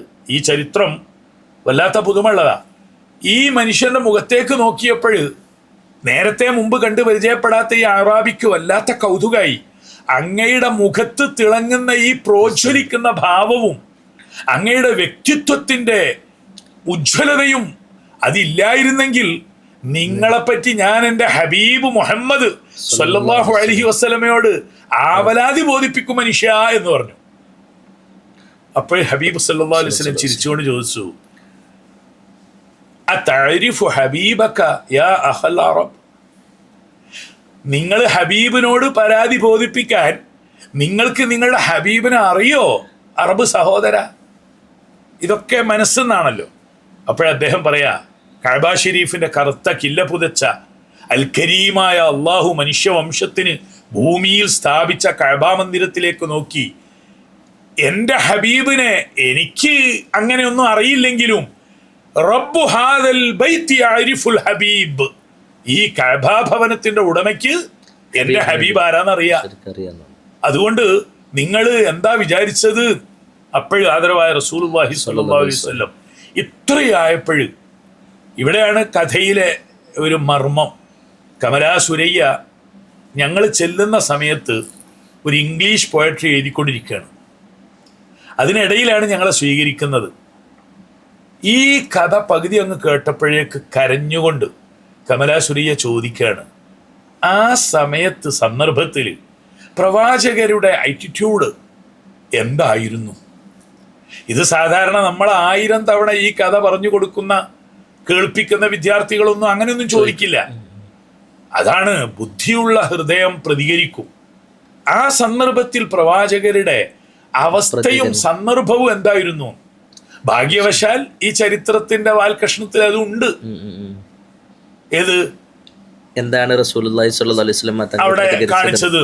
അപ്പോഴ് അദ്ദേഹത്തോട് പറഞ്ഞതാണ്, അന ഹബീബുക ഫിദ്ദുനിയാ വശഫീഉക ഫിൽ ആഖിറ, ഞാൻ തന്നെയാണ് സഹോദര ദുനിയാവിൽ നിങ്ങളുടെ ഹബീബ്, ആഖിറത്തിൽ നിങ്ങളുടെ ഷഫീഅ്.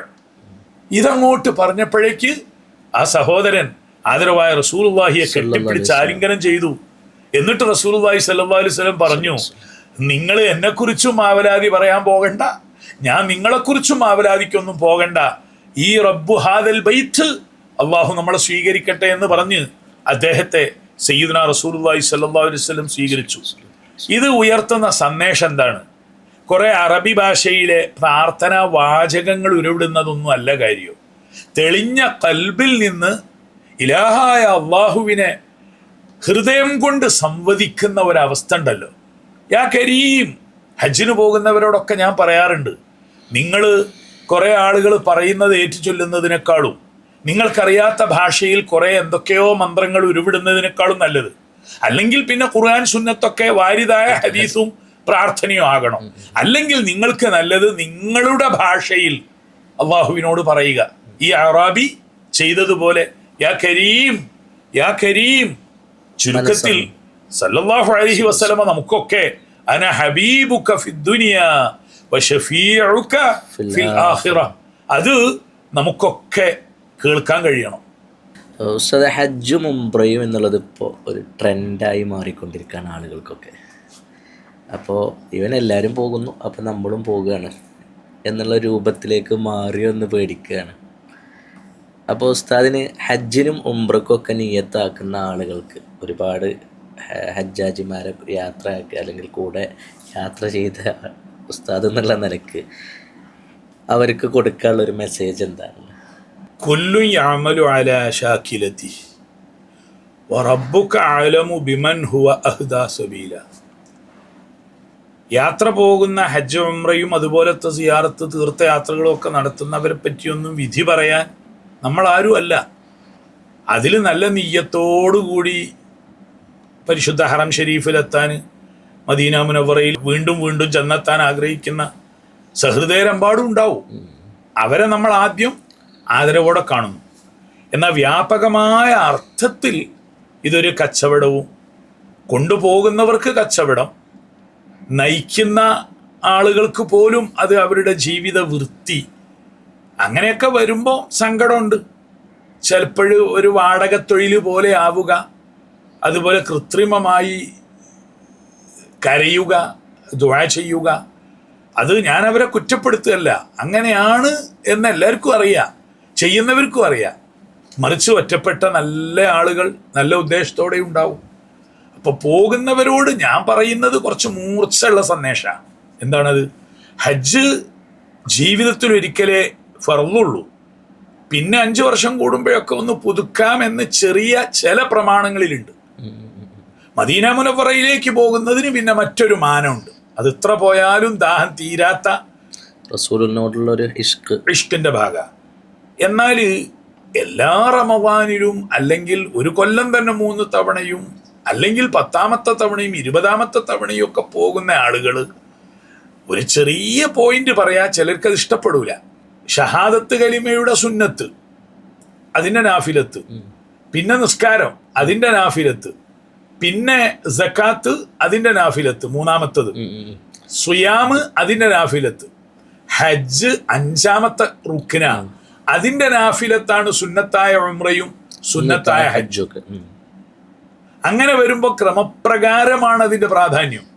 ഷഹാദത്തു കലിമ എന്ന അപ്രതിരോധ്യമായ സാക്ഷ്യബോധ്യത്തിലെത്തണം ആദ്യം. അതിൻ്റെ സുന്നത്താണ് ദിക്റുല്ലാഹി വസ്സലാത്തു അലാ റസൂലില്ല. എങ്കിൽ 3ാമത്തെ സക്കാത്തിന്റെ നാഫിലത്താണ് സദഖ, കാരുണ്യ പ്രവർത്തനം, സേവന പ്രവർത്തനം. ഹജ്ജ് എന്ന 5ാമത്തെ റുക്നിന്റെ സുന്നത്താണ് സുന്നത്തായ ഉംറ. അപ്പൊ നമ്മുടെ സമയവും അധ്വാനവും പരിശ്രമവും പണവും കൂടുതൽ ഉപയോഗിച്ചാൽ പ്രയോജനം കൂടുതൽ കിട്ടുന്നത് എവിടെയാണ്? കാരുണ്യ പ്രവർത്തനങ്ങൾ. കാരണം 3ാമത്തെ സക്കാത്തിന്റെ നാഫിലത്താണ് കാരുണ്യ പ്രവർത്തനങ്ങൾ, സദഖ. ഹജ്ജ് 5ാമത്തെ റുക്നാണ്, അതിന്റെ നാഫിലത്താണ് ഉംറ. അപ്പൊ കുറെ ഉംറ വർദ്ധിപ്പിച്ച് പിന്നെയും വർദ്ധിപ്പിക്കുന്നതിനേക്കാളും ത്വാത്വികമായ വിശകലനത്തിൽ എല്ലാവരെയും ഞാൻ പറയുന്നില്ല, നല്ലത് ഒരു ഹജ്ജിന് പോകുമ്പോൾ 8-10 ലക്ഷം, ഒരു ഉംറക്ക് പോകുമ്പോൾ 2-3 ലക്ഷം. ഞാൻ ചിലരോട് തമാശയോടെ കാര്യം പറയലുണ്ട്. നിങ്ങൾ ഒരു 4 ഓട്ടോറിക്ഷ വാങ്ങുക, നിങ്ങളുടെ മഹലിലുള്ള പാവപ്പെട്ട മത ജാതി നോക്കാതെ ഏതെങ്കിലും 4 ആളുകൾക്ക് ജീവിതം കൊടുക്കാൻ നോക്ക്. ഒരു ഓട്ടോറിക്ഷ ഉണ്ടെങ്കിൽ ആ കുടുംബം അതുകൊണ്ട് രക്ഷപ്പെടും. അങ്ങനെ നിങ്ങൾ 4 ഉംറക്ക് പോകുന്ന പണം കൊണ്ട് കുറേ ആളുകളെ നിങ്ങൾക്ക് രക്ഷപ്പെടുത്താൻ കഴിയും. ഇവിടെ ത്വാത്വികമായ വിശകലനം എന്ന് ഞാൻ പറയുന്നത് വെറുതെ അല്ല. 5ാമത്തെ റുക്നിന്റെ സുന്നത്താണ് ഉംറ. അധികരിപ്പിക്കണമെന്ന് കൂടുതൽ പ്രോത്സാഹിപ്പിക്കപ്പെട്ടതല്ല ഹജ്ജ്. അതർവായ റസൂലുള്ളാഹി സ്വല്ലല്ലാഹു അലൈഹി വസല്ലം ആയുസ്സിൽ ഒന്നാ ചെയ്തത്. കഴിവില്ലാത്തത് കൊണ്ടൊന്നുമല്ല, സന്ദർഭം ഉണ്ടായിരുന്നു. അത് അവിടുന്ന് ഒരു പ്രാവശ്യം ചെയ്തത്, അതിൽ നിർത്തിയത് വലിയ സന്ദേശമുണ്ട്. ഇത് പണമുള്ളവരെല്ലാവരും കൂടെ എല്ലാ വർഷവും പോകാൻ ഒരുമ്പെട്ടാൽ മക്ക മദീന സ്ഥലം മതിയാവോ? അപ്പോഴ് അത് വർദ്ധിപ്പിക്കുന്ന അതിൻ്റെ പ്രോത്സാഹനം തന്നെ പറയുന്നത് ഈ ഒരു നയ വിശദീകരണത്തിൽ പാവപ്പെട്ടവരെ സഹായിക്കുക, ദീനി സ്ഥാപനങ്ങളെ വളർത്തുക, യതീമുകളെ പോറ്റുക. അങ്ങനെയാണെങ്കിൽ ഒരൊറ്റ ഹജ്ജ് കൊണ്ട് ഒരു 10 മുതലാളിമാര് ഈ സുന്നത്തായ 10ാമത്തെ ഹജ്ജിന് പോകുന്നതിന് പകരം ഒരു വലിയ സ്ഥാപനം ഈ സമൂഹത്തിന് സമർപ്പിക്കാൻ കഴിയും. 100 കണക്കിന് പാവങ്ങളുടെ ജീവിതത്തെ കരകയറ്റാൻ കഴിയും. അപ്പൊ അതിലേക്ക് പ്രോത്സാഹിപ്പിക്കലല്ലേ നല്ലത് എന്ന് വിനീതമായി ഈ സമൂഹത്തോട് ചോദിക്കുക. അതിന്റെ അർത്ഥം ഹജ്ജ് ഉംറ പാക്കേജുകളും അതിന്റെ ആളുകളോടും ഒന്നുള്ള ഒരു നീരസവുമല്ല. എന്തുകൊണ്ട്? അവരും നല്ല ഉദ്ദേശത്തോടു കൂടെ മുന്നോട്ട് വരുന്നവരുണ്ടല്ലോ. അതില് അമീറുമാര് അവരൊക്കെ വലിയ വലിയ പണ്ഡിതന്മാരാണ്. എന്നാലും ഇത് നാം ഓർക്കണം. അത് വർദ്ധിപ്പിക്കുന്നതിനോട് അത്രയൊന്നും മനസ്സുകൊണ്ട് യോജിപ്പ് തോന്നുന്നില്ല. എതിർക്കാനൊന്നും വകുപ്പില്ല. പോകുന്നവർ പോയി വരട്ടെ. ഇനി എന്നാ പോകാൻ തീരുമാനിച്ചു എങ്കിൽ പിന്നെ നിയ്യത്ത് നന്നാക്കാൻ ശ്രമിക്കുക. ആ പരിശുദ്ധ മണ്ണ് പോയിട്ട് അവിടെ 1,00,000 കൂലി പുണ്യങ്ങൾക്കുള്ളത് പോലെ തിന്മകൾക്ക് ഗീബത്തിനും നമീമത്തിനും ഒക്കെ 1,00,000 ശിക്ഷയുണ്ട് എന്നൊക്കെ ഓർക്കുക. എന്നിട്ട് ഈ ബിസിനസ് സ്വഭാവത്തിൽ നിന്ന് മാറി ആത്മീയമായി അവനവന്റെ ഉയർച്ചയ്ക്ക് വേണ്ടിയുള്ള വഴിയൊക്കെ തേടുക. പരിശുദ്ധമായ റബീഉൽ അവ്വലിലാണ് ഉസ്താദുമായിട്ടുള്ള ഈ ഒരു സംസാരം. അപ്പോൾ നമ്മളൊക്കെ എപ്പോഴും ആഗ്രഹിക്കും, അല്ലെങ്കിൽ സാധാരണക്കാരായ ആളുകളുടെയൊക്കെ മനസ്സിലുള്ള ഒരു ആഗ്രഹമാണ് റസൂലിനോടുള്ള ഒരു ഹുബ്ബ്.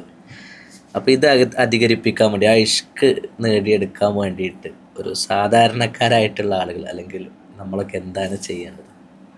നല്ല ചോദ്യമാണ്. എൻ്റെ ഗുരുമുഖത്തെത്തിയപ്പോൾ എനിക്ക് ലഭിച്ച പ്രധാന അറിവായിരുന്നു ഇത്. ഹുബ്ബ് വർദ്ധിക്കാൻ, തിരുനബി സല്ലല്ലാഹു അലൈഹി വസല്ലമയോട് അടുപ്പം ലഭിക്കാൻ എന്താണ് മാർഗം? അള്ളാഹുവിനോടുള്ള ഹുബ്ബും അള്ളാഹുവിനോടുള്ള തഖറുബും ലഭിക്കലാണ് ആത്യന്തിക ലക്ഷ്യം. അതിലേക്കുള്ള വഴിയാണ് ആദരവായ റസൂലുള്ളാഹിയോടുള്ള ഹുബ്ബും തഖറുബും. അതാദ്യം പറയാം. ഇതിന് ഒരു വേള നാം പറഞ്ഞിരുന്നത്, ഞാനൊക്കെ എൻ്റെ പ്രസംഗത്തിലൊക്കെ മുമ്പ് പറഞ്ഞിട്ടുണ്ട്, ചരിത്രം അധികം പഠിക്കുക. ചരിത്രം അധികം പഠിക്കുമ്പോൾ നന്മകൾ അധികം അറിയും. അപ്പോഴ് സ്വാഭാവികമായും സൗന്ദര്യത്തെ സ്നേഹിക്കുക എന്ന ഒരു പ്രകൃതിദത്തമായ ഭാവമുണ്ട് മനുഷ്യർക്ക്. നല്ല സൗന്ദര്യമുള്ളതിനെയും സൗന്ദര്യമുള്ള ചരിത്രത്തെയും. അപ്പൊ ആദരവായ റസൂലുള്ളാഹി സ്വല്ലല്ലാഹു അലൈഹി വസല്ലമയെ കുറിച്ച് കുറെ ചരിത്രമൊക്കെ പഠിക്കുമ്പോൾ സ്വാഭാവികമായും ഒരു ഇഷ്ടം വരും. അത് ശരിയുമാണ്. എന്നാൽ ആത്യന്തികമായ ശരി അതല്ല. അത് ശ്രദ്ധിക്കണം. അത് ശരിയാണ്.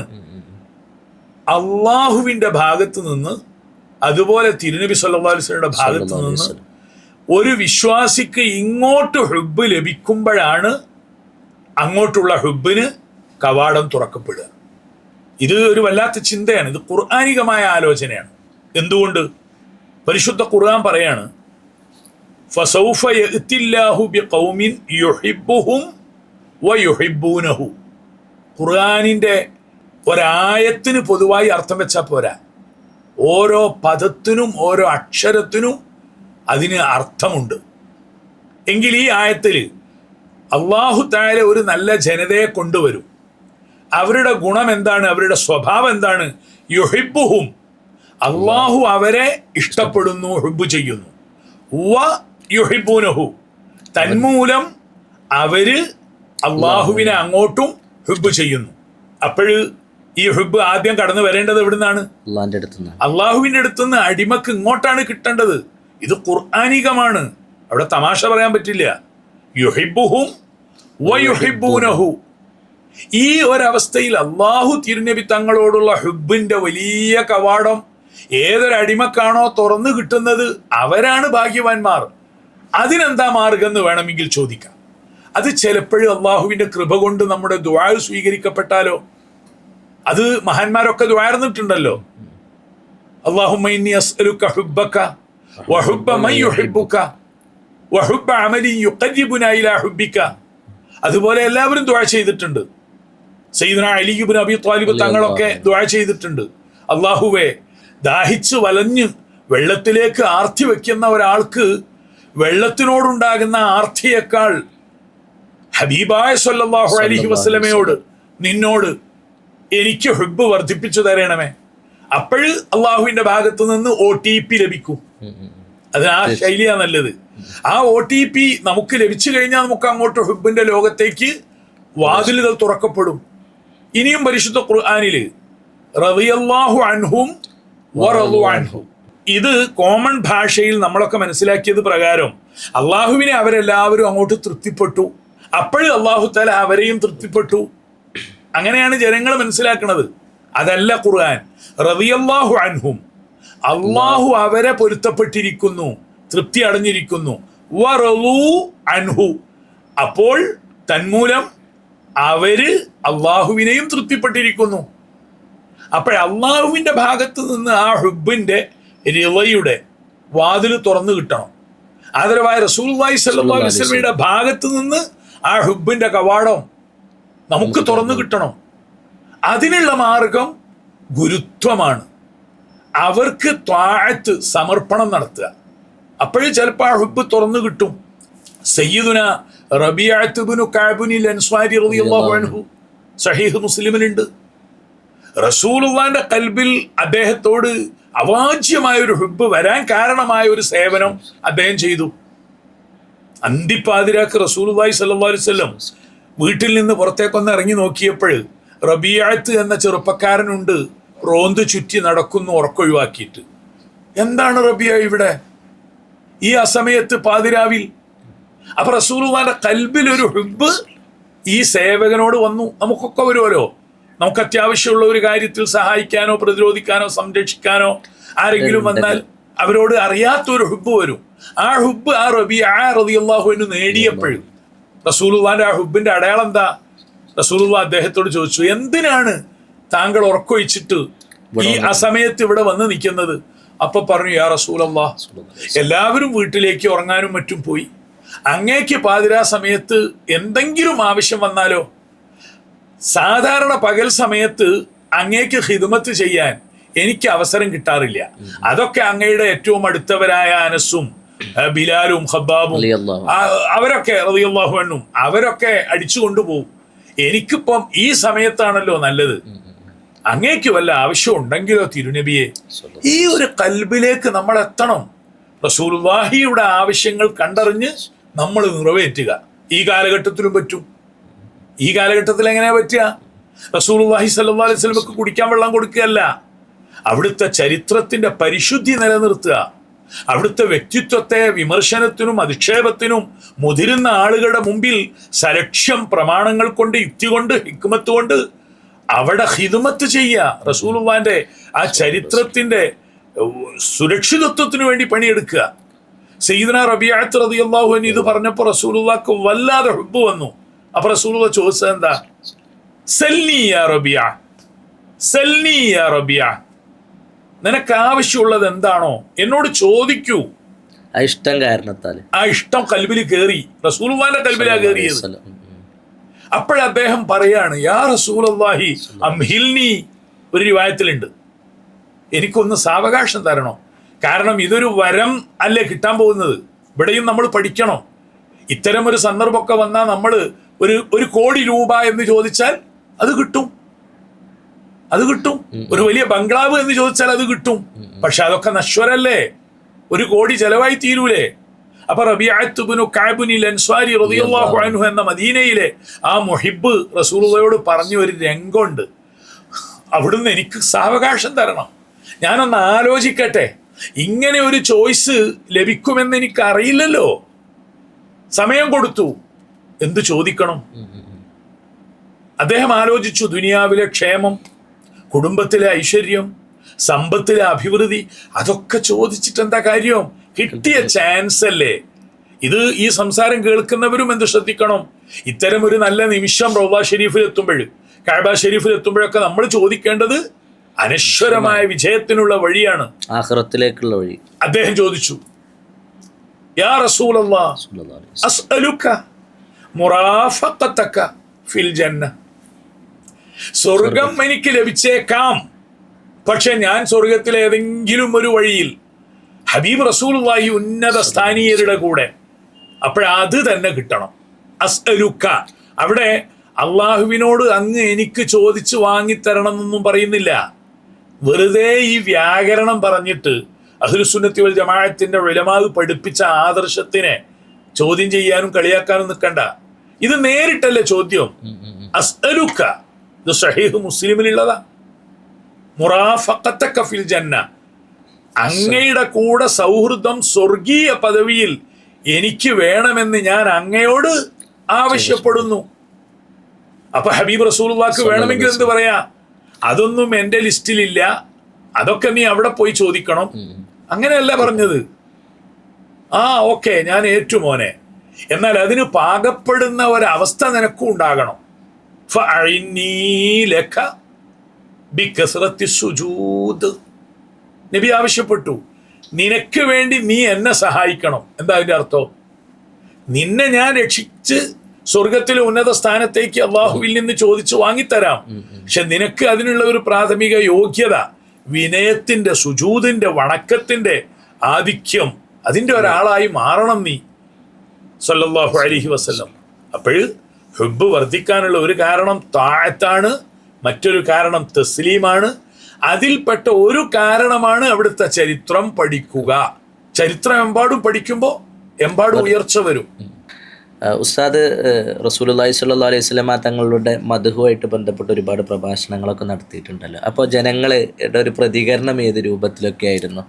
ഇപ്പോൾ ഉസ്താദിൻ്റെ സംസാരത്തിൽ ഇത് കേൾക്കുമ്പോൾ തന്നെ വല്ലാത്തൊരു അനുഭൂതി തോന്നുകയാണ്.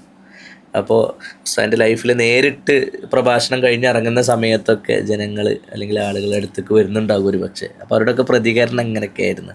അതെ മോനെ, പുസ്തക പഠനത്തിലൂടെ തിരുനബിയെ പരിചയപ്പെട്ട് വായിച്ചറിഞ്ഞ് ആ ചരിത്രം ജനങ്ങൾക്ക് കൊടുക്കുക എന്നതായിരുന്നു എനിക്കൊക്കെ ഉണ്ടായിരുന്ന ആദ്യത്തെ നിയോഗം.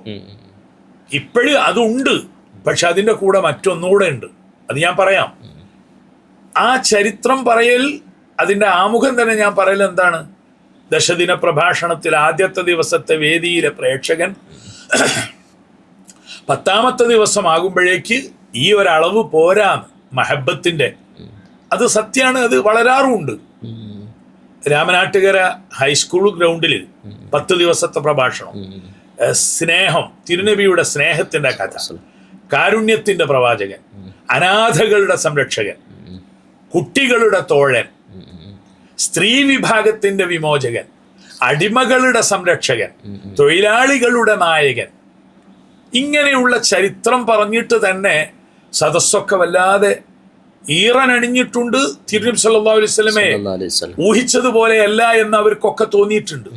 ചില ചരിത്രങ്ങളൊക്കെ പറയുമ്പോൾ ഇന്നത്തെ സമകാലീന സമൂഹം പോലും അത്ഭുതപ്പെട്ടു പോകും. ശ്രീ P.T. ഭാസ്കര പണിക്കർ എന്ന ഒരു കമ്മ്യൂണിസ്റ്റ് എഴുത്തുകാരന് ഇസ്ലാമും കമ്മ്യൂണിസ്റ്റുകാരും എന്നൊരു പുസ്തകമുണ്ട്.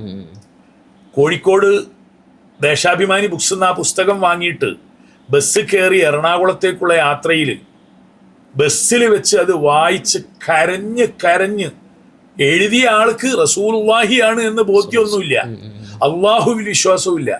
പക്ഷെ അദ്ദേഹത്തിന്റെ അതിമനോഹരമായ ആവിഷ്കാരം അതിൽ അദ്ദേഹം പറയുന്നുണ്ട് ഒരു സ്ഥലത്ത്, സഖാക്കളെ, മുഹമ്മദ് നബി നാം വിചാരിച്ച ആളായിരുന്നില്ല. ആ ഒരു വാക്ക് മലയാളി സമൂഹം ഗൗരവത്തോടെ ആലോചിക്കണം. അതായത് ഈ പുസ്തകത്തിന്റെ തയ്യാറെടുപ്പിന് വേണ്ടി ഇംഗ്ലീഷിലും മലയാളത്തിലുമുള്ള കുറെ പഠനങ്ങൾ സഖാവ് ഭാസ്കര പണിക്കർ നടത്തിയിട്ടുണ്ടല്ലോ. അതിൽ തിരുനബിയുടെ ചരിത്രത്തിലൂടെ സഞ്ചരിച്ചപ്പോൾ, സഖാക്കളെ, മുഹമ്മദ് നബി നാം വിചാരിച്ച ആളായിരുന്നില്ല. അത് ഇന്നത്തെ ഇസ്ലാമിക വിമർശകരോടൊക്കെ നമുക്ക് പറയാനുള്ളതാ. ഇപ്പോഴ് പലരും വിചാരിക്കുന്നത് പല രൂപത്തിലാണ്.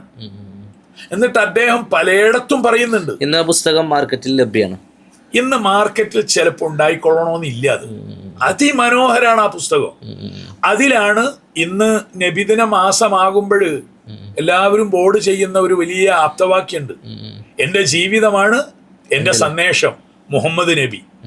സത്യത്തിൽ ആ പ്രയോഗം ഹദീസിന്റെ ഒരു സീഗയിലും വന്നിട്ടില്ല. ഹുദൂ അന്നി മനാസിക്കക്കും വമാ ആതാക്കുമുർ റസൂലു ഫഹുദൂഹു ഒക്കെ ഉണ്ട്. എൻ്റെ ജീവിതമാണ് എൻ്റെ സന്ദേശമെന്ന് ലോകത്ത് ആദ്യമായി പ്രഖ്യാപിച്ചത് മുഹമ്മദ് നബി ആയിരുന്നു. പിന്നീട് അത് പ്രഖ്യാപിച്ചത് മഹാത്മജിയാണ് എന്ന് P.T. ഭാസ്കരപ്പണിക്കരുടെ റിവായത്താണത്. അത് ആശയപരമായി ശരിയാണ്. അപ്പോഴ് ചരിത്രം വായിക്കുന്നതിനനുസരിച്ച് തിരുനബിയോടുള്ള അടുപ്പവും ഹുബ്ബും ഒക്കെ ലഭിക്കുമെങ്കിലും പറഞ്ഞ ആശയം മറക്കരുത്. ഇത് ദൈവികമായൊരു നിയോഗഭാഗ്യമാണ്. ആ മഹബത്തിൽ എത്തിപ്പെടുക എന്നത് അത് അള്ളാഹു തന്നെ കനിയണം, തിരുനബി സല്ലല്ലാഹു അലൈഹി വസല്ലമയിലൂടെ തന്നെ ലഭിക്കണം. ഇപ്പൊ റസൂലുള്ളാഹി ആരായിരുന്നു എന്ന അവിടുത്തെ ജീവചരിത്ര ഭാവങ്ങള് അബൂലഹബിന് നന്നായി അറിയാമായിരുന്നല്ലോ. പക്ഷെ അബൂബക്കർ സിദ്ദീഖിന് ലഭിച്ചതിന്റെ, അല്ലെങ്കിൽ ഏതെങ്കിലും ഒരു സാധാരണ ഒരു സ്വഹാബിക്ക് ലഭിച്ചതിന്റെ കോടിയിലൊരംശം അബൂലഹബിന് കിട്ടിയിട്ടില്ല. ഹുബ്ബ് എന്നത് കിട്ടിയിട്ടില്ല. തിരിച്ചറിവ് എന്നത് അള്ളാഹു നൽകേണ്ടതാണ്. പറയുമ്പോ കൂടെ ജീവിച്ച ആളാണ് റസൂലുള്ളാഹി സ്വല്ലല്ലാഹു അലൈഹി കൂടെ ജീവിച്ച ആളാണ്. താമസിച്ച വീട് തൊട്ടടുത്തായിരുന്നു. തൻ്റെ പ്രിയപ്പെട്ട പിതാവിൻ്റെ അനിയനാണ്, പിതൃവ്യനാണ്. ജന്മസന്ദർഭം മുതലേ മുഹമ്മദ് എന്ന സഹോദരപുത്രനെ പിന്തുടരുന്നുണ്ട്. ആമിന ബീവി പ്രസവിച്ചു ഒരാൺകുഞ്ഞിനെ എന്ന് കേട്ടപ്പോൾ സന്തോഷം പ്രകടിപ്പിച്ചു. പക്ഷേ ഹിദായത്തിന്റെ പാറ്റന്റ് അല്ലാഹു തആല ആർക്കും കൊടുത്തിട്ടില്ലല്ലോ. റസൂലുള്ളാഹി സ്വല്ലല്ലാഹു അലൈഹി വസല്ലം പോലും അള്ളാഹുവിനെ ഓവർടേക്ക് ചെയ്യാൻ കഴിയോ? ഇന്നക ലാ തഹ്ദീ മൻ അഹ്ബബ്ത വലാകിൻ അല്ലാഹ യഹ്ദീ മൻ യശാ. അപ്പൊ ഹിദായത്തും മഹബത്തും ഒക്കെ എവിടുന്ന് കിട്ടണം? അള്ളാഹുവിൽ നിന്ന് കിട്ടണം. അത് കിട്ടാനുള്ള ശരിയായ മാർഗം അള്ളാഹു സമ്മാനിക്കലാണ്. ഇതാണ് ഇപ്പോഴത്തെ തിരിച്ചറിവ്. ആ സമ്മാനം ആരിലൂടെ കിട്ടും? ഹുബ്ബ് കിട്ടിയവരിൽ നിന്ന് ഹുബ്ബ് കിട്ടും. കത്തുന്ന വിളക്കിൽ നിന്ന് മറ്റൊരു വിളക്ക് കത്തിച്ചെടുക്കാൻ പറ്റും. റസൂലുള്ളാഹി സിറാജൻ മുനീറാണ്. നൂറ് മാത്രമല്ല, റസൂലുള്ളാഹി മുനീറാണ്. ഖുർആനാണത്. അതിന്റെ അർത്ഥം എന്താണ്? പ്രകാശത്തിന്റെ പ്രോജ്വലിക്കുന്ന ഭാവമുണ്ട്. അതോടൊപ്പം മറ്റുള്ളവരെ പ്രകാശിപ്പിക്കുന്ന മുനീറാണ് സല്ലല്ലാഹു അലൈഹി വസല്ലം. വസിറാജൻ മുനീറ. അങ്ങനെ വരുമ്പോൾ റസൂലുള്ളാഹിയുടെ തിരിച്ചറിവ് മഅരിഫത്തും റസൂലുള്ളാഹിയുടെ ശരിയായ മഹബത്തും ലഭിച്ച കൽബകങ്ങളിൽ നിന്ന് നമ്മുടെ കൽബിലേക്ക് കണക്ട് ചെയ്യപ്പെടുമ്പോൾ ഉണ്ടായിത്തീരുന്ന ഒരു വളർച്ചയാണ് ശരിയായ മഹബത്ത്. ഒന്നുകൂടി പറഞ്ഞാൽ, നമ്മുടെ മലബാറിലൊക്കെ ഖുതുബ ഓതുന്ന ഉസ്താദുമാര് പഴയ കാലത്ത് അവരുടെ മുഖഭാവം തന്നെ മഹബത്തിൻ്റെതായിരുന്നു. അവര് മിമ്പറിൽ വെച്ച് സല്ലല്ലാഹു അലാ സയ്യിദിനാ മുഹമ്മദിൻ സല്ലല്ലാഹു അലൈഹി വസല്ലം പറയുമ്പോഴേക്ക് അവരും കരയും. അത് അവര് കൃത്രിമമായി ചെയ്തതല്ല, അവര് ഹുബ്ബിന്റെ നിറകുടങ്ങളായിരുന്നു അവര്. കേരളത്തിലൊക്കെ അഹ്ലുസുന്നത്തി വൽ ജമാഅത്തിന്റെ വിശ്വാസികൾ ആ ഒരു പാരമ്പര്യത്തിലൂടെയാണ് വളർന്നത്. ഹുബ്ബുൻ നബിയ്യി വമദ്ഹുഹു ഖൈറുൽ അമൽ വഅസൽ ഇലാഹു ബിഹി യുഖർരിബുനൽ അമൽ വലഹു ബിനൈലി ശഫാഅത്തിൻ ത്വാഹ കഫൽ ഇൻദൽ ഇലാഹി മുനഅമൻ തൻഇമ സല്ലു അലൈഹി വസല്ലിമു തസ്ലീമ. വെളിയങ്കോട് സയ്യിദി ഉമറുൽ ഖാദി റളിയല്ലാഹു അൻഹുവിന്റെ വരിയാണത്. അപ്പൊ ആ ഹുബ്ബുൻ നബിയ്യി എന്ന ആ വസന്ത ലോകത്ത് തിമിർത്താടിയവരായിരുന്നു അഹ്ലുസുന്നയുടെ പഴയകാല ഉസ്താദുമാര്. എന്തുകൊണ്ട്? അവർക്കൊക്കെ തിരിച്ചറിഞ്ഞ ഏതോ ഒരു മഹാത്മാവുമായി ഹൃദയബന്ധം ഉണ്ടായിരുന്നു. മഹാന്മാരായ മുറബ്ബികളായ മശായിഖന്മാരുമായി അവർക്ക് ശിഷ്യത്വം ഉണ്ടായിരുന്നു. അപ്പോഴേ വെളിച്ചമുള്ളവരിൽ നിന്ന് അവർക്ക് വെളിച്ചം കിട്ടി. അന്ന് ജുമാക്ക് പോയി മലയാളത്തിൽ അതിന്റെ പരിഭാഷ അറിയില്ലെങ്കിൽ പോലും അവര് പ്രതിഫലിപ്പിക്കുന്ന ഒരു ഈമാനിക മഹബത്തിന്റെ പ്രകാശനം ഉണ്ടായിരുന്നു. ഒരു ജുമാക്കൊക്കെ പോയി തിരിച്ചിങ്ങ് വരുമ്പോഴേക്ക് അവരുടെ ഈമാനിക മഹബത്തിന്റെ അളവ് വർദ്ധിക്കും. ഇന്നതില്ല എന്നല്ല പറയുന്നത്. ഇന്ന് പലപ്പോഴും എല്ലാം കാട്ടിക്കൂട്ടുന്ന മായാജാലങ്ങളാണ്. ഈ വിനീതൻ ഉൾപ്പെടെ നമ്മളൊക്കെ പ്രതിക്കൂട്ടിലാണ്. എന്നാൽ ആകെയുള്ള ധൈര്യം എന്താണ്? അള്ളാഹുവിനാൽ നിയോഗഭാഗ്യം ലഭിച്ച് ഹബീബ് സല്ലല്ലാഹു അലൈഹി വസല്ലമയെ തിരിച്ചറിയാൻ ഭാഗ്യമുണ്ടായ മഹാന്മാരുടെ കൽഭകത്ത് നിന്ന് നമുക്ക് റസൂലുള്ളാഹിയെ പറയാനും കേൾക്കാനും കഴിഞ്ഞിട്ടുണ്ട്. അന്നാണ് പറഞ്ഞത് എന്നോട്, ഇതിനുള്ള ഏറ്റവും നല്ല വഴി റസൂലുള്ളാഹി നിന്നിൽ ഉണ്ട് എന്ന തിരിച്ചറിവിലേക്ക് നീ വളരുക. ഖുർആൻ ഷരീഫാണ്. വഅലമൂ അന്ന ഫീക്കും റസൂലല്ലാഹ്. ഇത് എൻ്റെ പ്രിയപ്പെട്ട ഗുരുനാഥൻ പറഞ്ഞു തന്നപ്പോൾ നമ്മളിൽ തന്നെ ഹബീബ് റസൂലുള്ളാഹി ഉണ്ട് എന്ന ഇൻബിൽഡ് ആണ്. ഈ ഒരു തിരിച്ചറിവിലേക്ക് വരലാണ് ശരിക്കും മഹബത്തിനുള്ള ഉയരാനുള്ള പരിഹാരം. അള്ളാഹു വർദ്ധിപ്പിച്ചു തരട്ടെ. മലയാള ഭാഷയിൽ റസൂലുള്ളാഹി സ്വല്ലല്ലാഹു അലൈഹി വസല്ലമ തങ്ങളുടെ ചരിത്രത്തെ പറ്റിയിട്ട് വളരെ എനിക്ക് തോന്നുന്നു വളരെ പ്രസിദ്ധമായിട്ടുള്ള ഒരു ഗ്രന്ഥമാണ് ഉസ്താദ് എഴുതിയിട്ടുള്ളത്. സയ്യിദുനാ മുഹമ്മദ് റസൂലുള്ളാഹി സ്വല്ലല്ലാഹു അലൈഹി വസല്ലം.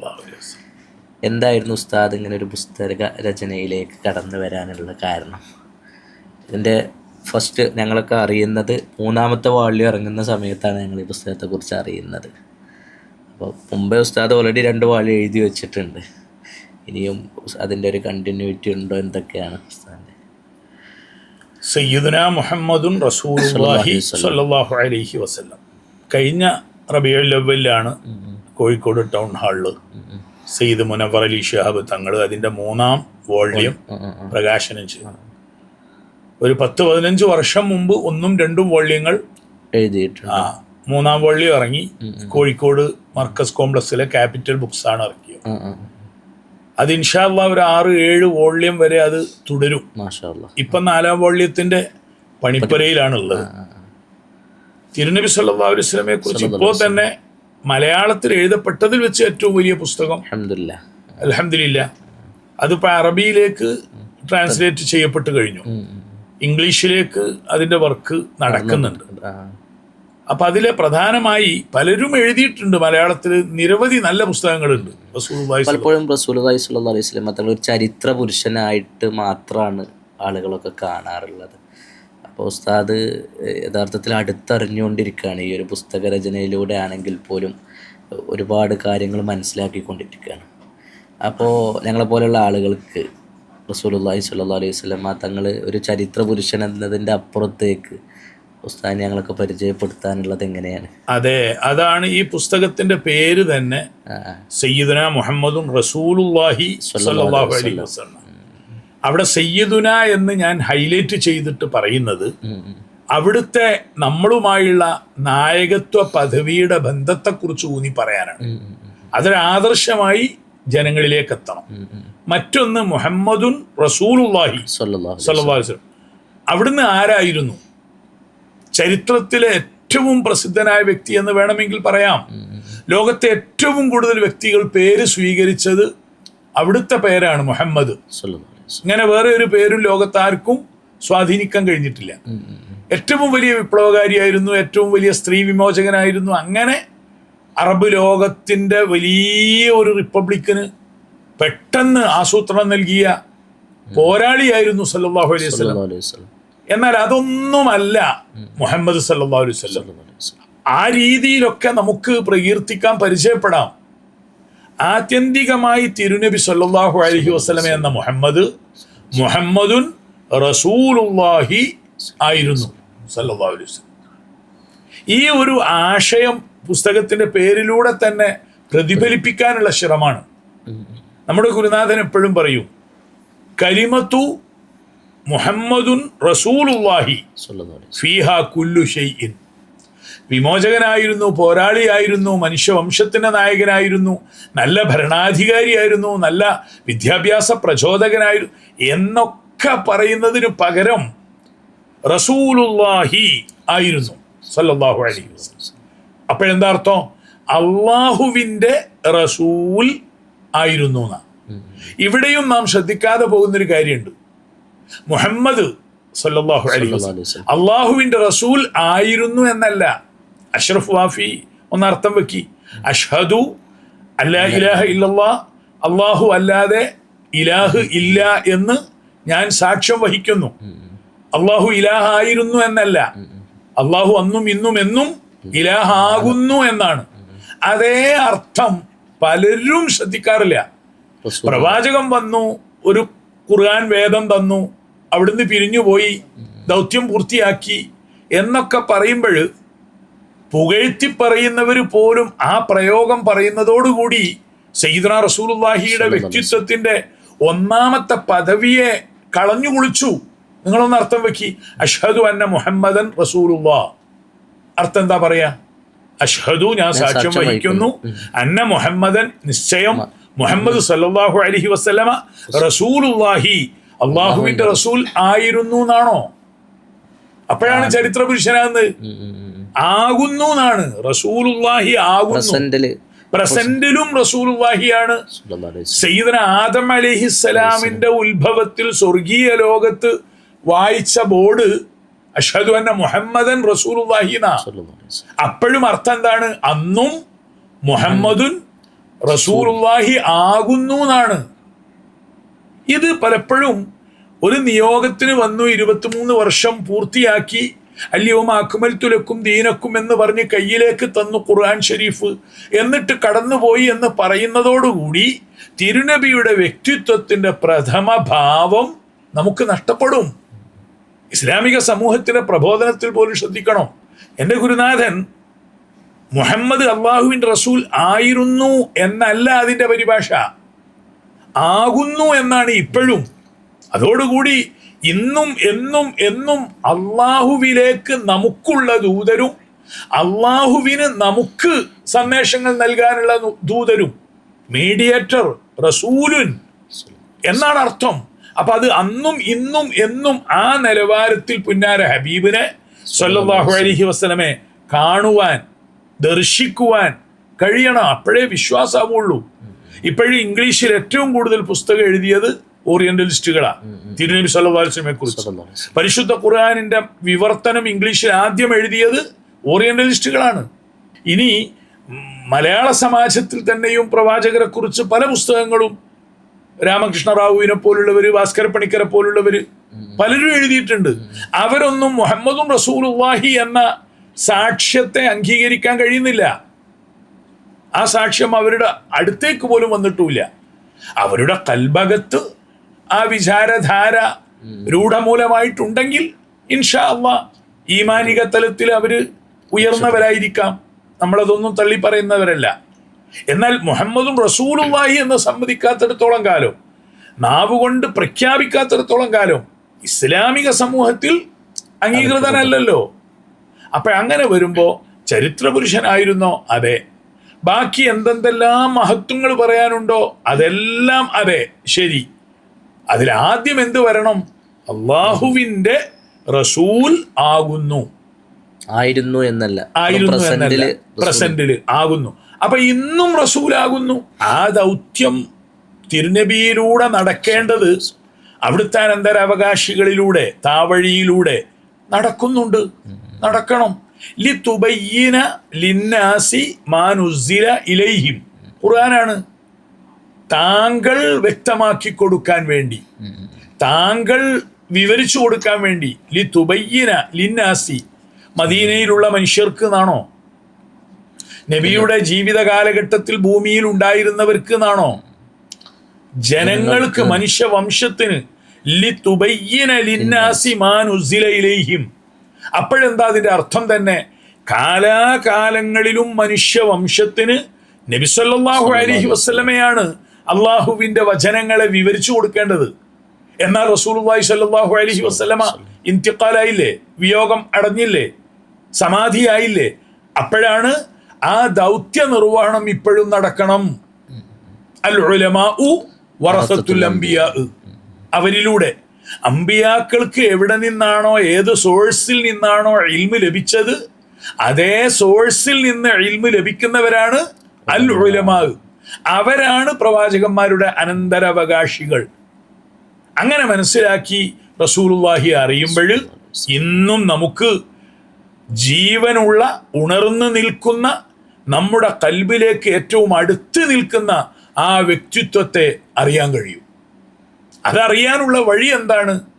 ഈ പരമ്പരയെ മനസ്സിലാക്കുകയും ആ ആത്മീയമായ വിചാരത്തിലൂടെ സല്ലല്ലാഹു അലൈഹി വസല്ലമയെ സമീപിക്കുകയും ചെയ്യണം. ചരിത്ര പുരുഷനാണ് എന്ന് ആർക്കാ പറഞ്ഞുകൂടാത്തത്? 100 ചരിത്ര വ്യക്തികളിൽ നിന്ന് ഒന്നാമനായി തിരുനബിയെ തെരഞ്ഞെടുത്തു എന്നത് ഒരു അമേരിക്കൻ എഴുത്തുകാരനെ കുറിച്ച് നമ്മൾ ഉദ്ഘോഷിക്കാറുണ്ട്. മൈക്കൽ എച്ച് ഹാർട്ട്, ദ 100 എന്ന പുസ്തകത്തിലാ തോന്നുന്നു. അതെ, മൈക്കിൾ എച്ച് ഹാർട്ടിന്റെ പുസ്തകത്തിലൊക്കെ റസൂലുള്ളാഹി എന്ന മുഖമേ കാണിക്കുന്നില്ല. മുഹമ്മദ് മെസ്സഞ്ചർ എന്ന് ഇംഗ്ലീഷിൽ പറഞ്ഞാൽ പോലും അള്ളാഹുവിന്റെ റസൂൽ ആകുന്നു എന്ന് പറയണമെങ്കിൽ ആദ്യം അള്ളാഹു എന്ന ഒരു പരമപുരാനായ സർവേശ്വരൻ എന്ന അസ്തിത്വം അംഗീകരിക്കണം. ആ അള്ളാഹു ദൂതരായി മനുഷ്യവംശത്തിന് എല്ലാവരുടെയും നേതാവായി സയ്യിദുൽ മുർസലീനായി നിയോഗിക്കപ്പെട്ട ആളാണ് എന്ന് അംഗീകരിക്കണം. നമ്മൾ ഇസ്ലാമിക പ്രബോധകന്മാർ പോലും ബാഹ്യമായി ഉപരിപ്ലവമായി തിരുനബി സല്ലല്ലാഹു അലൈഹി വസല്ലമയുടെ ചരിത്രം കുറെ പറയുമ്പോൾ ചരിത്രപരമായി ചിലപ്പോൾ ഏതെങ്കിലും ചില കാര്യങ്ങളിൽ ഉത്കൃഷ്ടമായ സ്വഭാവ ഗുണങ്ങളൊക്കെ കാണിച്ചവര് വേറെ എമ്പാടും ഉണ്ടാവും ദുനിയാവില്. അവരാരെയും നമ്മൾ ചെറുതാക്കൂല. പക്ഷേ ഖാത്തിമുൻ നബിയീൻ എന്ന ആ പദവി, സയ്യിദുൽ മുർസലീൻ എന്ന ആ മഹത്വം, റസൂലുള്ളാഹി എന്ന ആ സ്ഥാനം മുഹമ്മദ് സല്ലല്ലാഹു അലൈഹി വസല്ലമയ്ക്ക് ഖൽബ് കൊണ്ട് അനുവദിച്ചു അംഗീകരിച്ചു കൊടുക്കാൻ കഴിയണം. അതാണ് ഇസ്ലാം, അതാണ് ഇസ്ലാമിക സാക്ഷ്യം. അപ്പം അതിലേക്ക് വളരണം. അപ്പം നമ്മുടെ പുസ്തകത്തിൽ സത്യത്തിൽ സയ്യിദുനാ മുഹമ്മദ് റസൂലുള്ളാഹി ചരിത്ര പഠനാണ്. അതൊന്നാമത് സോഴ്സുകളെ, മസാദിറുകളെ വ്യക്തമാക്കിക്കൊണ്ടാണ്. ചരിത്രം നമ്മൾ ഇങ്ങനെ അങ്ങ് പറഞ്ഞു പോയാൽ പോരാ, അത് ഏത് റിസോഴ്സ് ഏതാണെന്ന് അത് കാണിക്കുന്ന ഒന്നാമത്തെ മലയാള ഭാഷയിലെ പുസ്തകം അത്. അതുകൊണ്ട് തന്നെ 2 വോള്യം പൂർത്തിയാക്കിയപ്പോൾ റസൂലുള്ളാഹി സ്വല്ലല്ലാഹു അലൈഹി വസല്ലമയ്ക്ക് 43 വയസ്സേ വരുന്നുള്ളൂ പുസ്തകത്തിൽ. ഇനിയാണ് പ്രധാന ജീവിത ഭാഗം ഉള്ളത്. ഇപ്പൊ 4ാം ഭാഗം എഴുതുമ്പോൾ സയ്യിദുനാ റസൂലുള്ളാഹി സ്വല്ലല്ലാഹു അലൈഹി വസല്ലമയുടെ പ്രബോധനത്തിന്റെ ആദ്യ കാലഘട്ടത്തിൽ അഭിമുഖീകരിച്ച പ്രതിസന്ധികളെ കുറിച്ചാണ് ഇപ്പൊ എഴുതിക്കൊണ്ടിരിക്കുന്നത്. ഇൻഷാ അല്ലാഹ് കാത്തിരിക്കുന്നു. അപ്പൊ ചരിത്രപരമായ മാനം അതിലൂടെ നമുക്ക് ബാഹ്യ ലോകത്തിന് പരിചയപ്പെടുത്തി കൊടുക്കാം. കാരണം അവിടുന്ന് ചരിത്രത്തിൽ നിറഞ്ഞു നിൽക്കുന്ന, പകൽ വെളിച്ചം പോലെ ചരിത്രം നിറഞ്ഞു നിൽക്കുന്ന ഒരാളാണ്. പക്ഷെ അതുകൊണ്ടൊന്നും ആദരവായ റസൂലുള്ളാഹി എന്ന ആ മഹത്വത്തിലേക്ക് ആരംഭത്തിലേക്ക് നാം എത്തുകയില്ല. അതെത്തണമെങ്കിൽ എൻ്റെ ഈ പുസ്തകം തന്നെ ഞാൻ കുറെ കാലം അതിൻ്റെ രചന തുടർച്ച നിർത്തിവെച്ചിരുന്നു. എന്തുകൊണ്ട്? ഈ ചരിത്ര വായന ഗൗരവത്തോടുകൂടി ഉണർത്തുകയാണ്. തിരുനബിയുടെ ചരിത്ര പുസ്തകങ്ങൾ എന്ന പേരിൽ ഇന്ന് കിട്ടുന്ന ഇംഗ്ലീഷിലും മറ്റുള്ള അറിയപ്പെട്ട പല പുസ്തകങ്ങളും, ആ പുസ്തകം വായിക്കാൻ അകത്തേക്ക് പ്രവേശിക്കുമ്പോൾ മുഅ്മിനായിരുന്നു, മുഹിബ്ബായിരുന്നു. ആ പുസ്തകം തീർത്തും വായിച്ച് കണ്ണെടുക്കുമ്പോൾ, പുസ്തകം പൂർത്തിയാക്കി തീർക്കുമ്പോൾ അവൻ നിഷേധിയോ സംശയാലുവോ സന്ദേഹിയോ ആയി മാറുന്നു. ഈ വായന എത്രമാത്രം ദുരന്താണ്! കാരണം ചരിത്രകാരൻ പല രീതിയിലും അവതരിപ്പിച്ചിട്ടുണ്ട്. തിരുനബി സല്ലല്ലാഹു അലൈഹി വസല്ലമയെ പുകഴ്ത്തി പറയാൻ വേണ്ടി എഴുതപ്പെട്ട പുസ്തകങ്ങളിൽ പോലും റസൂലുള്ളാഹി എന്ന ഭാവത്തെ പ്രകാശിപ്പിക്കാതെ പോയിട്ടുണ്ട് പലയിടത്തും. ഇപ്പൊ ഉദാഹരണത്തിന് വേണമെങ്കിൽ പറയാം, എല്ലാ പ്രസംഗകരും പറയാറുണ്ട് തിരുനബി സല്ലല്ലാഹു അലൈഹി വസല്ലമയും പത്നി ആയിഷ റളിയല്ലാഹു അൻഹയുമായി ഒരു ചെറിയ പിണക്കമുണ്ടായി. ആ പിണക്കത്തിന് ഒടുവിൽ മധ്യസ്ഥനായി പിതാവ് അബൂബക്കർ സിദ്ദീഖിനെ നിയമിച്ചു. സിദ്ദീഖ് കടന്നു വന്നപ്പോൾ നമ്മളൊക്കെ വാദോരാതെ പ്രസംഗിച്ചു എത്രയോ തവണ. സിദ്ദീഖ് ആയിഷ ബീവി മകളാണ് എന്ന നിലയ്ക്ക് വിചാരണ ചെയ്തു. ആയിഷ ബീവിയുടെ പ്രതികരണം സിദ്ദീഖിന് ഇഷ്ടപ്പെട്ടില്ല. ഒരൊറ്റൊന്ന് കൊടുത്തു എന്നാ സീറ പുസ്തകത്തിലൊക്കെ ഉണ്ടത്. തിരുനബി സല്ലല്ലാഹു അലൈഹി വസല്ലമയുടെ മുൻപിൽ വെച്ച് ഒരു സ്ത്രീരത്നത്തെ ഒന്നാമത്തെ ഖലീഫയാകേണ്ട അബൂബക്കർ സിദ്ദീഖ് അടിച്ചു എന്ന് പറയുമ്പോൾ, നമ്മളിത് പറയുമ്പോൾ സിദ്ദീഖിന്റെ ഈമാനും വിശ്വാസദാർഢ്യതയും ഇതൊക്കെയാണ് നമ്മൾ തെളിയിക്കുക. പക്ഷെ അത് തെളിയിക്കുമ്പോഴേക്ക് എവിടെ എത്തിപ്പോയി? ആരെയും അടിക്കരുത് എന്നും, പ്രത്യേകിച്ച് സ്ത്രീജനങ്ങളെ അടിക്കരുതെന്നും, ഭാര്യമാരെ ഒരിക്കലും അടിക്കരുതെന്നും പഠിപ്പിക്കാൻ വന്ന റസൂലുള്ളാഹി സ്വല്ലല്ലാഹു അലൈഹി വസല്ലം സ്വന്തം പത്നിയെ അബൂബക്കർ എന്ന ആ ഒരു വ്യക്തി അടിക്കുന്നത് കണ്ടു നിന്നു എന്ന് പറയുമ്പോൾ അത് ചരിത്രത്തിൽ അവിടെ ഇവിടെയൊക്കെ കാണുന്നുണ്ട്. റസൂലുള്ളാഹിയുടെ വ്യക്തിത്വ ഭാവത്തിന്റെ പരിശുദ്ധിക്ക് കോട്ടം പറ്റുന്ന ഒരു ചരിത്രത്തെയും ആ രീതിയിലേ കാണാൻ കഴിയൂ. ഇവിടെ വേറൊന്നുണ്ട്. അബൂബക്കർ സിദ്ദീഖിന്റെ മകള് മാത്രമല്ല, ആയിഷ ബീവി റസൂലുള്ളാഹിക്ക് മാതൃസ്ഥാനത്താണ്. അന്നബിയു ഔലാ ബിൽ മുഅ്മിനീന വഅസ്വാജുഹു ഉമ്മഹാത്തുഹും. അപ്പം ആയിഷ ബീവിയിൽ നിന്ന് പെരുമാറ്റത്തിൽ വല്ലതും കണ്ടതിന്റെ പേരിൽ അടിച്ചു എന്നൊക്കെ പറയുമ്പോൾ മാതൃസ്ഥാനത്തുള്ള ആയിഷയെ അടിച്ചു എന്നാ. എന്നിട്ട് അത് റസൂലുള്ളാഹി സ്വല്ലല്ലാഹു അലൈഹി വസല്ലം കണ്ടു നിന്നൂന്നോ അനുവദിച്ചു എന്നോ? അപ്പോഴും നല്ല മാതൃകയല്ല ലോകത്തിന് കൊടുക്കുക. അപ്പൊ ചരിത്രം വക്രീകരിച്ചു. 1. 2, ചരിത്രം എഴുതിയ വലിയ ആളുകൾ പോലും ഒരു നേതാവിനെ മനസ്സിൽ കാണും. അത് താൻ കണ്ട ഏറ്റവും വലിയൊരു നേതാവിനെ പോലെ അല്ലെങ്കിൽ തന്നെ പോലെ. എന്നിട്ട് ചരിത്രത്തിനെ എഴുതുമ്പോൾ അതിലാണ് പ്രവാചകരുടെ കുടുംബജീവിതവും അവിടുത്തെ വിവാഹ ജീവിതവുമായിട്ടൊക്കെ ബന്ധപ്പെട്ട കുറേ കഥകൾ. ഞാൻ വീണ്ടും ആവർത്തിക്കുന്നു, ഓറിയന്റലിസ്റ്റുകളൊക്കെ എഴുതിയ പുസ്തകങ്ങളും ചില മലയാളത്തിൽ വരുന്ന മീഡിയകളിലെ പ്രസ്താവനകളും അങ്ങോട്ട് കയറുമ്പോഴും മൂമിനായിരുന്നു, പുറത്തേക്ക് വരുന്നത് സന്ദേഹിയോ സംശയോ ആയിട്ടാണ്. അത് വരാതിരിക്കണമെങ്കിൽ തിരുനബി സല്ലല്ലാഹു അലൈഹി വസല്ലമയെ റസൂലുള്ളാഹി എന്ന വ്യക്തിത്വ ഭാവത്തെ തിരിച്ചറിഞ്ഞ ഗുരുനാഥന്മാരുടെ മുഖത്ത് നിന്ന് റസൂലുള്ളാഹിയെ അറിയണം. അങ്ങനെ പ്രകാശിപ്പിക്കുന്ന കുറേ നല്ല ഗ്രന്ഥങ്ങളുണ്ട്. ആ ഗ്രന്ഥങ്ങളിലൂടെയൊക്കെ പോകുമ്പോൾ കുറേയൊക്കെ പരിഹരിക്കാൻ കഴിയും. ഇതൊന്നും ഗ്രന്ഥങ്ങളിലൂടെ അല്ല പഠിക്കേണ്ടത്, ഗുരുമുഖത്ത് നിന്ന് സത്യസന്ധമായ രീതിയിൽ ഗ്രഹിക്കുകയാണ് വേണ്ടത്. അം ലം യഅരിഫു റസൂലഹു, ഖുർആനിലൊരു പ്രയോഗ. അല്ല, എന്തേ അവർ അവരുടെ റസൂലിനെ കുറിച്ച് മഅരിഫത്ത് നേടുന്നില്ലേ എന്നാണ്. അവിടെ യഅരിഫു എന്നാണ്. ചരിത്രം പഠിക്കുന്നതിന് മഅരിഫത്ത് എന്നല്ല പറയാ. അവിടുത്തെ ആധ്യാത്മിക വ്യക്തിത്വത്തെക്കുറിച്ച്, അതിന് ഗുരുനാഥന്മാരൊക്കെ പറയുക അൽ ഹഖീഖത്തുൽ മുഹമ്മദിയ്യത്തുൽ കുല്ലിയ്യ, ആ രീതിയിലൊക്കെ ഖൽബിലേക്ക് റസൂലുള്ളാഹി നിറഞ്ഞു നിൽക്കണം. അതിന് സഹായകമായ ഗ്രന്ഥങ്ങളോ അതിലേക്ക് സൂചന നൽകാനെങ്കിലും നമുക്ക് കഴിയണം. അല്ലാഹുമ്മ ആമീൻ. ഉസ്താദ് ഇങ്ങനെ സംസാരിച്ചുകൊണ്ടിരിക്കുന്ന സമയത്ത് നമ്മളൊക്കെ മനസ്സിൽ തോന്നുന്ന വലിയൊരു ആശങ്കയാണ്, അല്ലെങ്കിൽ പേടിയാണ്.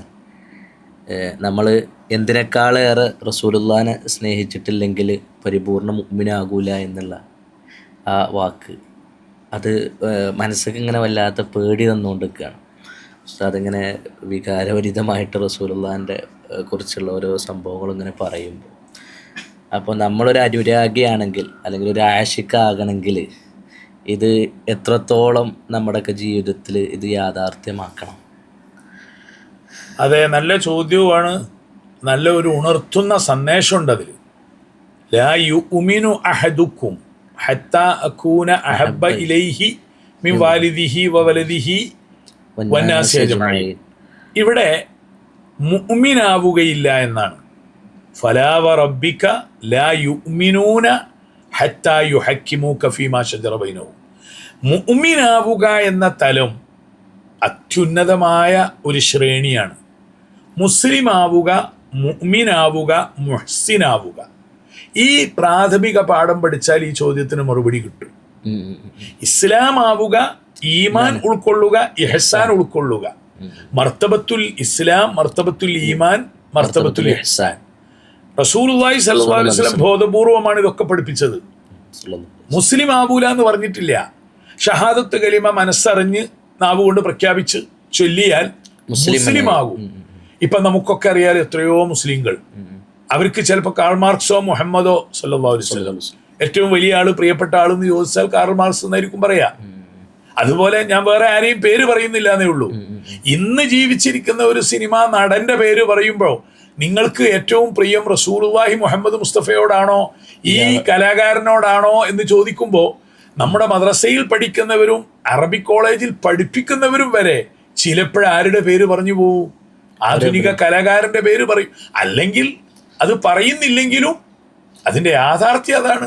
മുമ്പ് ആരോ എന്ന് പറഞ്ഞിരുന്നു, മുഹമ്മദുൻ സല്ലല്ലാഹു അലൈഹി വസല്ലം ദിക്റുഹു റൂഹുൽ ലിഅൻഫുസിന മുഹമ്മദുൻ ഫളലുഹു. അത് റസൂലുള്ളാഹി സ്വല്ലല്ലാഹു അലൈഹി വസല്ലമയുടെ പേര് പറയുമ്പോഴേക്ക് ഹർഷപുളകിത. ഇന്ന് അത് എത്ര പേർക്കുണ്ട് മുസ്ലിമീങ്ങൾക്ക്? അതേ സമയത്ത് ഒരു കലാകാരന്റെ പേര് അല്ലെങ്കിൽ ഒരു ഫുട്ബോൾ താരത്തിന്റെ പേര് പറയുമ്പോൾ നമ്മൾ ചാടിക്കളിക്കും. അപ്പോഴർത്ഥം എന്താ? അവൻ ഇസ്ലാമിക തലത്തിലേ ഉണർന്നിട്ടുള്ളൂ എന്നാണ്. വലിയ ഭാഗ്യമാണ് ഇൻഷാ അല്ലാഹ്.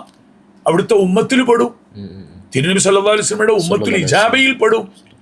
ചിലപ്പോഴ് ഹറാമിലൊക്കെ കുമിഞ്ഞുകൂടി നിസ്കാരത്തിൽ പോലും ഇഷ്ടമില്ലാത്തവർ, എന്നാലോ അശ്ഹദു അല്ലാ ഇലാഹ ഇല്ലല്ലാഹ് ഉണ്ട്, അശ്ഹദു അന്ന മുഹമ്മദ് റസൂലുള്ളാഹ് പ്രഖ്യാപനായിട്ടുണ്ട്. ഇതൊക്കെ ഇസ്ലാമിക തലാണ്. അള്ളാഹു അവന്റെ കനിവ് കൊണ്ട്, കൃപ കൊണ്ട് റസൂലുള്ളാഹിയുടെ ഉമ്മത്തിൽപ്പെട്ട എല്ലാവരെയും ഇൻഷാ അല്ലാഹ് മോക്ഷത്തിന്റെ വിഭാഗമാക്കി തീർക്കും. നമ്മുടെ ആശ അങ്ങനെയാ. എന്നാൽ ഈമാനിക തലത്തിലേക്ക് ഉയരുമ്പോഴാണ് നിങ്ങൾ ഈ പറഞ്ഞ പ്രശ്നം. അതിലേക്ക് ഉയർന്നു കഴിഞ്ഞാൽ ഭാര്യ, മക്കള്, കുടുംബം, മനുഷ്യര്, സർവ്വ മനുഷ്യര്, അവരോടെല്ലാം ഉണ്ടാകുന്ന സ്നേഹഭാവത്തെക്കാൾ തിരുനബി സല്ലല്ലാഹു അലൈഹി വസല്ലമയോട് ഹുബ്ബ് വളരും. അത് അനുഭവമാണ്. സ്വഹാബത്തിൽ അത് കണ്ടു. അതിന് 1000 ചരിത്രം നമ്മുടെ കൺമുമ്പിലുണ്ട്. പൂർവികരായ വിശ്വാസികളുടെ മുമ്പിൽ ഉണ്ട്. ഹദീസിലൊക്കെ കാണുന്നുണ്ട്. ഉഹുദ് പോർക്കളത്തിൽ റസൂലുള്ളാഹി സ്വല്ലല്ലാഹു അലൈഹി വസല്ലമക്ക് പരിക്ക് പറ്റിയിരുന്നു. വേദനാജനകമായ ഒരു നിമിഷമായിരുന്നു അത്. ഉഹുദ് എന്ന മദീനയുടെ അതിർത്തിയിൽ തന്നെയുള്ള ഒരു സ്ഥലമാണ്. അപ്പൊ അവിടെയുള്ള വിശ്വാസികൾക്കിടയിൽ പ്രചരണം വന്നു. അത് റസൂലുള്ളാഹി സ്വല്ലല്ലാഹു അലൈഹി വസല്ലമയ്ക്ക് വിയോഗ സന്ദർഭം ഉണ്ടായി എന്നൊക്കെ കേട്ടുപോയി. കൊല്ലപ്പെട്ടു എന്ന പ്രചാരണം ഉണ്ടായി. അതിൽ ചില സഹോദരിമാരൊക്കെ വരുന്നുണ്ടല്ലോ, ചരിത്രത്തിലൊക്കെ പറയുന്നുണ്ട്, എവിടെയാണ് റസൂലുള്ളാഹി, കാണിച്ചു തരൂ എന്ന് പറഞ്ഞുകൊണ്ട് സയ്യിദത്തുന ഉമ്മു അമാറ റളിയല്ലാഹു അൻഹ എന്ന മദീനയിലെ പെൺകൊടി വരുന്നുണ്ട്. അപ്പോഴാണ് ഒരു ജനാസ മാറ്റി വെക്കുന്നത് കാണുന്നു. അവർക്ക് തോന്നിപ്പോയി പുന്നാര റസൂലുള്ളയാണോ. അപ്പോഴേ ഒരാളെ പേര് പറഞ്ഞു, മഹദി, അവര് ഇന്ന ആളാ. അത് സ്വന്തം ആങ്ങളായിരുന്നു. മറ്റൊരു ജനാസ കണ്ടു, അതാരുടേതാണെന്ന് വെപ്രാളത്തോടെ ചോദിച്ചപ്പോൾ സ്വന്തം ഭർത്താവായിരുന്നു. മറ്റൊരാളുടെ ജനാസ കണ്ടപ്പോൾ അതാരുടേതാണ് എന്ന് ബേജാറോടുകൂടി ചോദിച്ചപ്പോൾ അത് സ്വന്തം പിതാവിൻ്റെ ആയിരുന്നു. സ്വന്തം മകനും പിതാവും ഭർത്താവും ഉപ്പയും വഫാത്തായ ആ സന്ദർഭത്തിൽ അപ്പോഴും ചോദിക്കുകയാണ്, റസൂലുള്ളാഹി എവിടെ? ഇത് മനോഹരമായി അബുൽ ഹസൻ അലി ഹസൻ നദ്വി സാഹിബ് തന്റെ ഗ്രന്ഥത്തിൽ ഉദ്ധരിക്കുന്നുണ്ട്, മാദാ ഖസ്റൽ ആലം. ഈ ഒരു ഹുബ്ബ്. അപ്പൊ ആ സഹോദരി പിന്നെ ചോദിക്കുക, മാ ഫുഇല റസൂലുള്ളാഹി, മാ ഫുഇല റസൂലുള്ളാഹി. എനിക്കറിയേണ്ടത് അതാണ്. അപ്പോഴാരോ പറഞ്ഞു, ഹുവ ഹയ്യുൻ കമാ തുഹിബ്ബീൻ. നിങ്ങൾ ഇഷ്ടപ്പെടുന്നത് പോലെ അവിടുന്ന് ഹയ്യാണ്, ഒന്നും അപകടം പറ്റിയിട്ടില്ല. അപ്പോഴവര് പറയും, എനിക്ക് കണ്ടേ പറ്റൂ, നേരിട്ട് കണ്ണുകൊണ്ട് കാണണം. ഇവിടെ ഒഴുക്കൻ രീതിയിൽ ചരിത്രം പറഞ്ഞാൽ പോരാ. സ്വന്തം ഭർത്താവും മകനും പിതാവും ഉപ്പയും രണാങ്കണത്തിൽ രക്തസാക്ഷിത്വം വരിച്ചു അവരുടെ മൃതശരീരത്തെ കാണുന്ന ഒരു സ്ത്രീയുടെ മനസ്സ് അവര് ചോദിക്കുകയാണ്, എവിടെ എൻ്റെ റസൂലുള്ളാഹി? അവസാനം ഞാനിതാ ഇവിടെയുണ്ട്.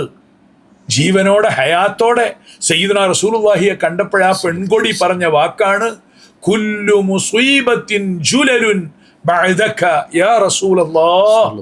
അങ്ങ് ഈ ഉലകത്തിൽ ജീവനോടെ സന്തോഷത്തോടെ ഇരിക്കുന്നുണ്ടെങ്കിൽ എൻ്റെ എല്ലാ ദുരന്തങ്ങളും മുസീബത്തുകളും എനിക്ക് നിസ്സാരമാണ് നബിയെ. ഇത് പറയാൻ പോലും നമുക്ക് അവകാശമുണ്ടോ? ധാർമ്മികമായ അർഹത ഉണ്ടോ നമുക്ക്? അപ്പോഴ് ആ ഈമാൻ എവിടെയാണ്? ഈമാനിക തലത്തിലാ.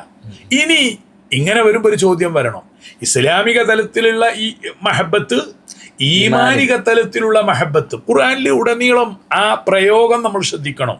ഉദാഹരണം, ഫലാ വറബ്ബിക ലാ യുഅ്മിനൂന ഹത്താ യുഹക്കിമൂക ഫീമാ ശജറ ബൈനഹും.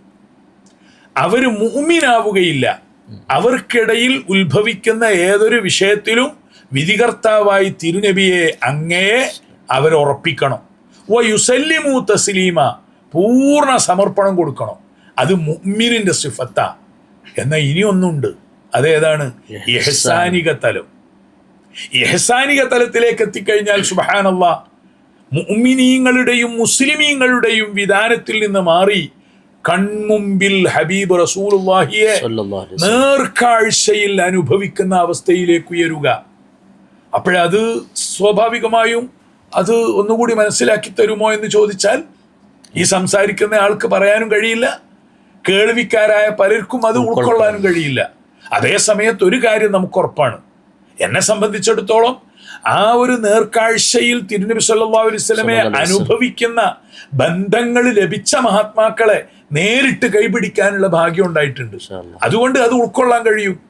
അതുകൊണ്ടാണ് സയ്യിദി അൽ ഇമാമു അബുൽ ഹസനി ഷാദുലി റളിയല്ലാഹു അൻഹു, സൂഫി ലോകത്തെ മഹാഗുരുവാണ്, അദ്ദേഹത്തിന്റെ പിൻഗാമി ഖലീഫ സയ്യിദി അബുൽ അബ്ബാസുൽ മുർസി റളിയല്ലാഹു അൻഹു, അവരൊക്കെ പറയുന്നുണ്ട്, എന്നെക്കുറിച്ച് ഞാൻ മുസൽമാനാണ് എന്ന് ധൈര്യപൂർവ്വം, മുഅ്മിനാണ് എന്ന് ഞാൻ പറയണമെങ്കിൽ വല്ലാഹി ലൗ ഹുജിബ അന്നി റസൂലുള്ളാഹി തർഫത ഐനിൻ, ഒരു നിമിഷ നേരം റസൂലുള്ളാഹിയെ നേർക്കാഴ്ചയിൽ എനിക്ക് നഷ്ടപ്പെടുന്ന ഒരവസ്ഥ എനിക്ക് വന്നു പോയാൽ മാ അദത്തു നഫ്സി മിനൽ മുസ്ലിമീൻ. അവിടെ മുസ്ലിമീൻ എന്ന് പറഞ്ഞാൽ സമർപ്പിതർ, ശരിക്കുമുള്ള ഒരു വിശ്വാസിയാണെന്ന് ഞാൻ എന്നെക്കുറിച്ച് പറയില്ല. അതിൻ്റെ അർത്ഥം എന്താ? അവർക്കൊക്കെ ആ ഒരു നേർക്കാഴ്ച, അത് പക്ഷേ ഭൗതിക കണ്ണുകൊണ്ടല്ല. കണ്ണുകൊണ്ട് നമുക്ക് അക്ഷരങ്ങളെ കാണാം, എന്നാൽ ബുദ്ധി കൊണ്ട് ആശയത്തെ കാണാം. കൽബ് കൊണ്ടാണ് നമുക്ക് സ്നേഹത്തെ കാണാൻ കഴിയുക. ആത്മദൃഷ്ടി കൊണ്ടാണ് യാഥാർത്ഥ്യത്തെ അൽ ഹഖ് ഹക്കായി കാണാൻ കഴിയുക. അതാണ് ആത്മദൃഷ്ടി. അപ്പോഴാണ് മുഹമ്മദുൻ റസൂലുള്ളാഹി എന്ന് കൽബിലേക്ക് രൂപപ്പെടുക. അപ്പോൾ ഇസ്ലാമിക തലത്തിൽ ഒരു കാഴ്ചയുണ്ട് ഇൻഷാ അല്ലാഹ്. അവരും തീർച്ചയായും ഭാഗ്യവാന്മാരാണ്. ഈമാനികമായി ഒരു ചെറിയ ഉണർവിലേക്ക് എത്തി. റസൂലുള്ളാഹി സ്വല്ലല്ലാഹു അലൈഹി വസല്ലമയുടെ സ്വലാത്തൊക്കെ ചൊല്ലുമ്പോൾ ഞാൻ നേരിട്ട് കണ്ടിട്ടുണ്ട്. കേരളത്തിലുള്ള പലരും ഹജ്ജിന് പോയപ്പോഴൊക്കെ കേരളീയരായി നമ്മുടെ കൂടെ ഹജ്ജിന് വന്നവരൊക്കെ മണിക്കൂറുകൾ നിതാന്തമായി സ്വലാത്ത് സ്വലാത്ത് സ്വലാത്ത്. കേരളീയരായ മഹാന്മാരെ ഞാൻ കണ്ടിട്ടുണ്ട്. അവർക്കൊന്നും വിശ്രമം ഇല്ല, ക്ഷീണമില്ല. റസൂലുള്ളാഹി എന്നതൊരു വികാരമാണ്, വിചാരമാണ്, ഒരാദർശമാണ്. അവസാനം തങ്ങളുടെ തന്നെ ഭാഗമാണ് എന്നിടത്തേക്ക് എത്തുമ്പോഴാണ് ഇഹ്സാനിക തലത്തിലേക്ക് എത്തുന്നത്. അപ്പോഴാശങ്കയല്ല വേണ്ടത്, നമ്മുടെ വിധാനത്തെ, നമ്മുടെ ഈമാനിക അളവിനെ ഉയർത്താനുള്ള മാർഗം ശ്രദ്ധിക്കുക. സയ്യിദി അബ്ദുസ്സലാം ഇബ്നു ബശീഷ് റളിയല്ലാഹു അൻഹു, ആത്മീയ രംഗത്ത് വലിയ ഖുത്ബ, അദ്ദേഹത്തിൻ്റെ ഒരു സ്വലാത്ത് ഉണ്ട്. അത് നിറവാർന്ന സന്ദർഭത്തിൽ കൽബിൽ തെളിഞ്ഞു വന്ന സ്വലാത്താണ്, അല്ലാതെ പെന്നും കടലാസും എടുത്ത് എഴുതിയതല്ല. അതിൽ അദ്ദേഹം അള്ളാഹുവിനോട് ദുആ ചെയ്യുന്നുണ്ട്. നമ്മളൊക്കെ അൽഹംദുലില്ലാ ദിവസേന രാവിലെയും വൈകുന്നേരവും ആ പ്രാർത്ഥന, ആ സ്വലാത്ത് നിർവഹിക്കാറുണ്ട്. അതിലിങ്ങനെയാണ് അദ്ദേഹം അള്ളാഹുവിനോട് പറയുന്നത്: അല്ലാഹുമ്മ അരിഫ്നി ഇയ്യാഹു മഅരിഫത്തൻ അസ്ലമു ബിഹാ മിൻ മവാരിദിൽ ജഹിലി വ അക്റഉ ബിഹാ മിൻ മവാരിദിൽ ഫളൽ. അല്ലാഹുവേ, തിരുനബി സല്ലല്ലാഹു അലൈഹി വസല്ലമയെ കുറിച്ചുള്ള പരിചയ പരിണയം എനിക്ക് നീ സമ്മാനിക്കണമേ. അത് അല്ലാഹു തആല വകവെച്ചു തരണം. അല്ലാഹു അരിഫ്നി, എനിക്ക് നീ തിരുനബിയെ കുറിച്ച് അറിവ് തരണം, മഅരിഫത്ത് തരണം, തിരിച്ചറിവ് തരണം. ആ മഅരിഫത്തിൽ ഞാൻ എത്തിക്കഴിഞ്ഞാൽ അസ്ലമു ബിഹാ മിൻ മവാരിദിൽ ജഹിലി, പക്വതയില്ലാത്ത, വിവരക്കേടുള്ള, അദബില്ലാത്ത എല്ലാ പടുക്കുഴിയിൽ നിന്നും ഞാൻ രക്ഷപ്പെടും. ആ ഒരവസ്ഥ എനിക്ക് നീ തരണം. വ അക്റഉ ബിഹാ മിൻ മവാരിദിൽ ഫളി, ഹബീബ് സല്ലല്ലാഹു അലൈഹി വസല്ലമക്ക് നീ അനുവദിച്ചു നൽകിയ മഹത്വത്തിൻ്റെ വലിയ സാഗര സമാനമായ ലോകത്തു നിന്ന് ഞാൻ എമ്പാടും മോന്തി കുടിക്കുന്ന ഒരവസ്ഥ, അങ്ങനെ എനിക്ക് നീ തിരിച്ചറിവ് തരണമേ എന്ന് രാപ്പകലില്ലാതെ സ്വലാത്തൊക്കെ ചൊല്ലിയാൽ അതിൻ്റെ ഉയർച്ചയുടെ ഭാഗം ഇൻഷാ അല്ലാഹ് അല്ലാഹു തരാതിരിക്കില്ല. അല്ലാഹുമ്മ ആമീൻ. പലപ്പോഴും ഉസ്താദിൻ്റെ പ്രഭാഷണങ്ങളിൽ ആശിഖീങ്ങളെ കുറിച്ച് പലപ്പോഴും പ്രതിപാദിച്ചതായിട്ട് കാണാനിടയായിട്ടുണ്ട്. പല ആളുകളും പറയുന്നത് ഇഷ്ക് എന്നുള്ളൊരു സംഭവം ഇല്ല, അങ്ങനെ ഒരു സംഭവം ഇല്ല എന്ന് പറയുന്നതായിട്ടൊക്കെ ശ്രദ്ധയിൽപ്പെട്ടിട്ടുണ്ട്. അതെ, സൂക്ഷ്മ വ്യാഖ്യാനത്തിൽ ചിലർ അങ്ങനെ പറഞ്ഞിട്ടുണ്ടെങ്കിൽ അത് അവരുടെ തലാണ്. അവര് പറഞ്ഞത് അവരുടെ നിലവാരത്തിലാണ്. ദാലിക മബ്ലഗുഹും മിനൽ ഇൽമി, ഇൽമിൽ നിന്ന് അവരെത്തിച്ചേർന്ന ഇടം അതാണ്.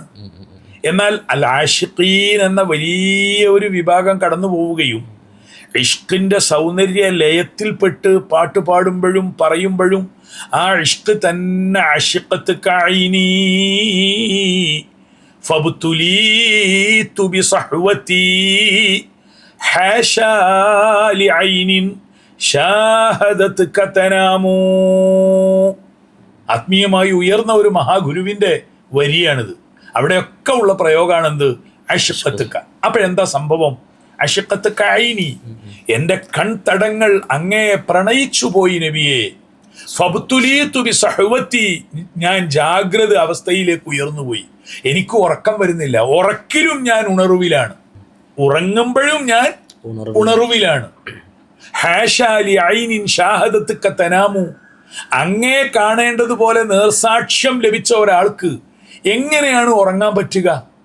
ഇത് ഈ കാലഘട്ടത്തിൽ നമ്മൾ ബന്ധപ്പെട്ട ഗുരുനാഥന്മാർ ചൊല്ലിയതാണ്. അപ്പം അത് ഇഷ്കിൻ്റെ തലം അവരവിടെയാണുള്ളത്. നമ്മൾ ആ പ്രയോഗത്തെ പോലും ചോദ്യം ചെയ്യുന്നുവെങ്കിൽ അവരോട് നമുക്ക് പറയാനുള്ളത് ശരിയാണ് നിങ്ങളുടെ നിലപാട്, നിങ്ങളുടെ വിധാനത്തിൽ.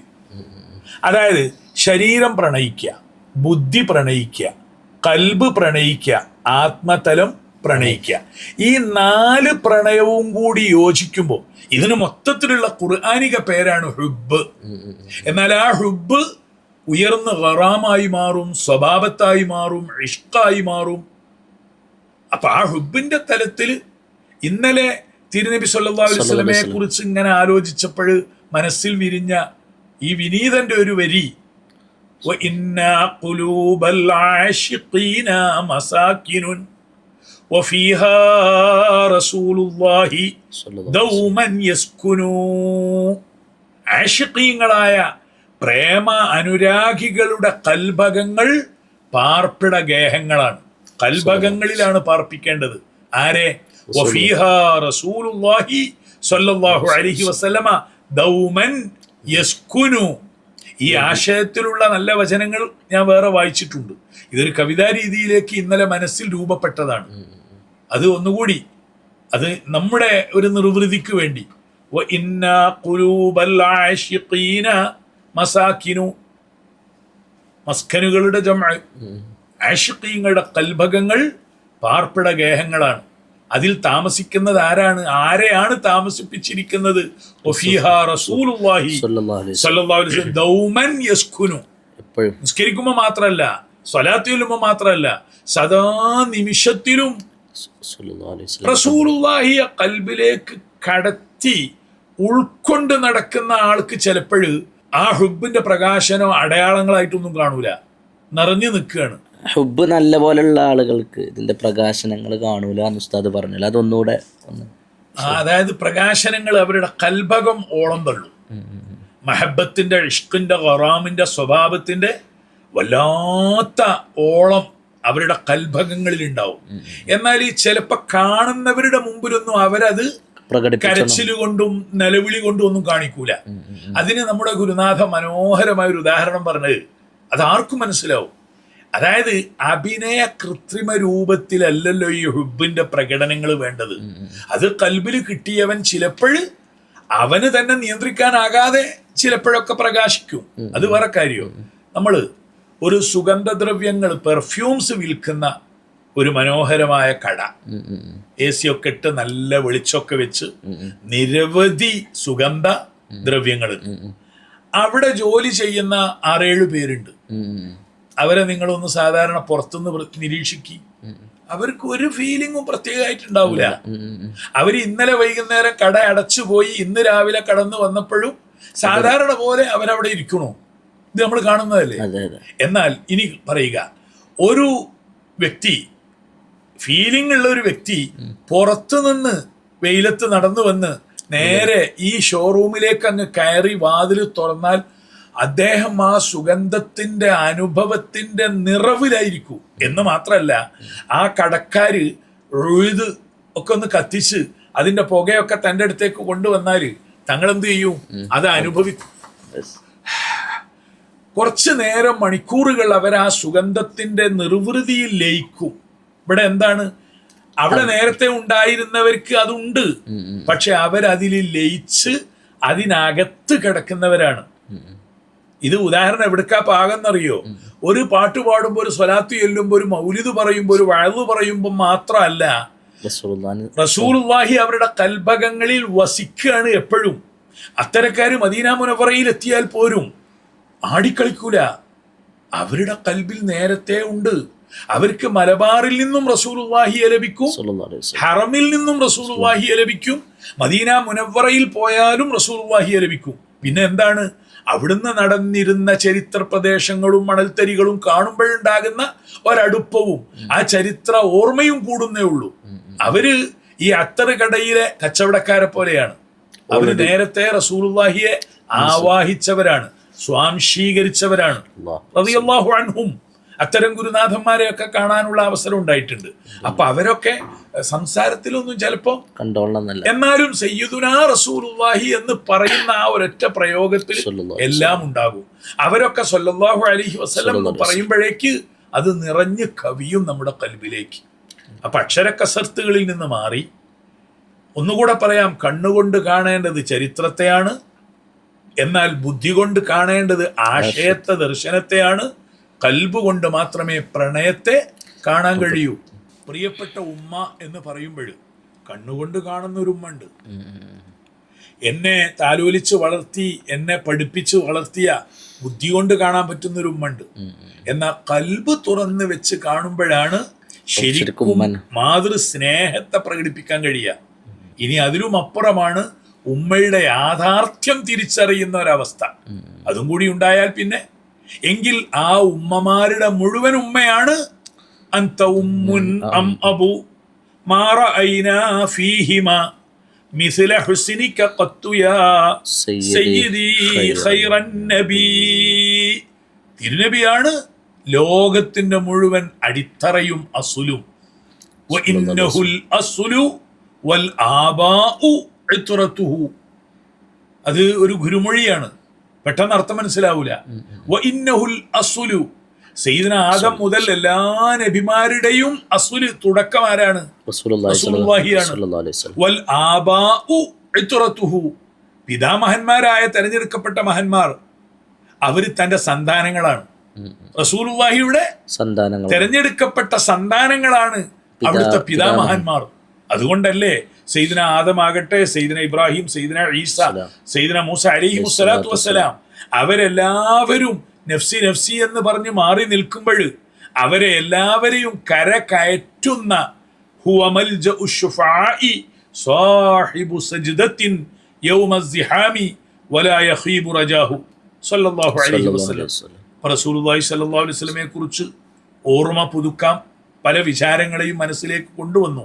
പ്രിയപ്പെട്ട അഷ്റഫ്, നിങ്ങളുടെ ഈ മെൽ ഓൺലൈൻ മദ്രസ സ്ഥാപനങ്ങൾ, അവിടെയുള്ള വിദ്യാർത്ഥികളോടും രക്ഷിതാക്കളോടും ഒക്കെ നിങ്ങൾ പഠിപ്പിക്കുക. അക്ഷരങ്ങളിൽ മാത്രം ഒതുങ്ങരുത് നമ്മൾ, ഭാഷാ പ്രയോഗങ്ങളിൽ മാത്രം നിൽക്കാതെ കൽബ് തുടികൊട്ടുക. വഇലാ റസൂലില്ലാഹി ശദ്ദു റിഹാലിനാ നഹ്ഫു ഇലൈഹി വഫിസ് സുദൂരി ഹനീനു. ഞാൻ ഇന്നിത് നിങ്ങളുമായി പങ്കുവെക്കുമ്പോൾ ഇൻഷാ അല്ലാഹ് റബീഉൽ അവ്വലിന്റെ കുറച്ച് ദിവസങ്ങൾ, വിശിഷ്യ 12 മദീന മുനവ്വറയിൽ ആ ഖുബത്തുൽ ഖദറാ കണ്ടുകൊണ്ട് ഇൻഷാ അല്ലാഹ് ആ യാത്രയുടെ മുമ്പിലാണുള്ളത്. അതൊരു വല്ലാത്ത വസന്താണ്. വഇലാ റസൂലില്ലാഹി ശദ്ദു റിഹാലിനാ നഹ്ഫു ഇലൈഹി വഫിസ് സുദൂരി ഹനീനു. നെഞ്ചകങ്ങളിൽ ആ സ്നേഹവാത്സല്യം തുടികൊള്ളുകയാണ്. ഹബീബ് സല്ലല്ലാഹു അലൈഹി വസല്ലമയിലേക്ക് പ്രാപിക്കാൻ അത് ചരിത്രപരമായി എത്താം, മദീന മുനവ്വറ എന്ന ചരിത്രഭൂമിയിലേക്ക് എത്താം. എന്നാൽ ഇവിടെ വെച്ച് തന്നെ നമുക്ക് എന്താകാം? ആദരവായ റസൂലുള്ളാഹിയെ കൽബകം കൊണ്ട് പ്രണയപൂർവം ആലിംഗനം ചെയ്യുക. അല്ലാഹുമ്മ ആമീൻ. സല്ലല്ലാഹു വസല്ലമ അലൈക യാ സയ്യിദന യാ ഹബീബന യാ ഷഫീഅന യാ റസൂലല്ലാഹ്.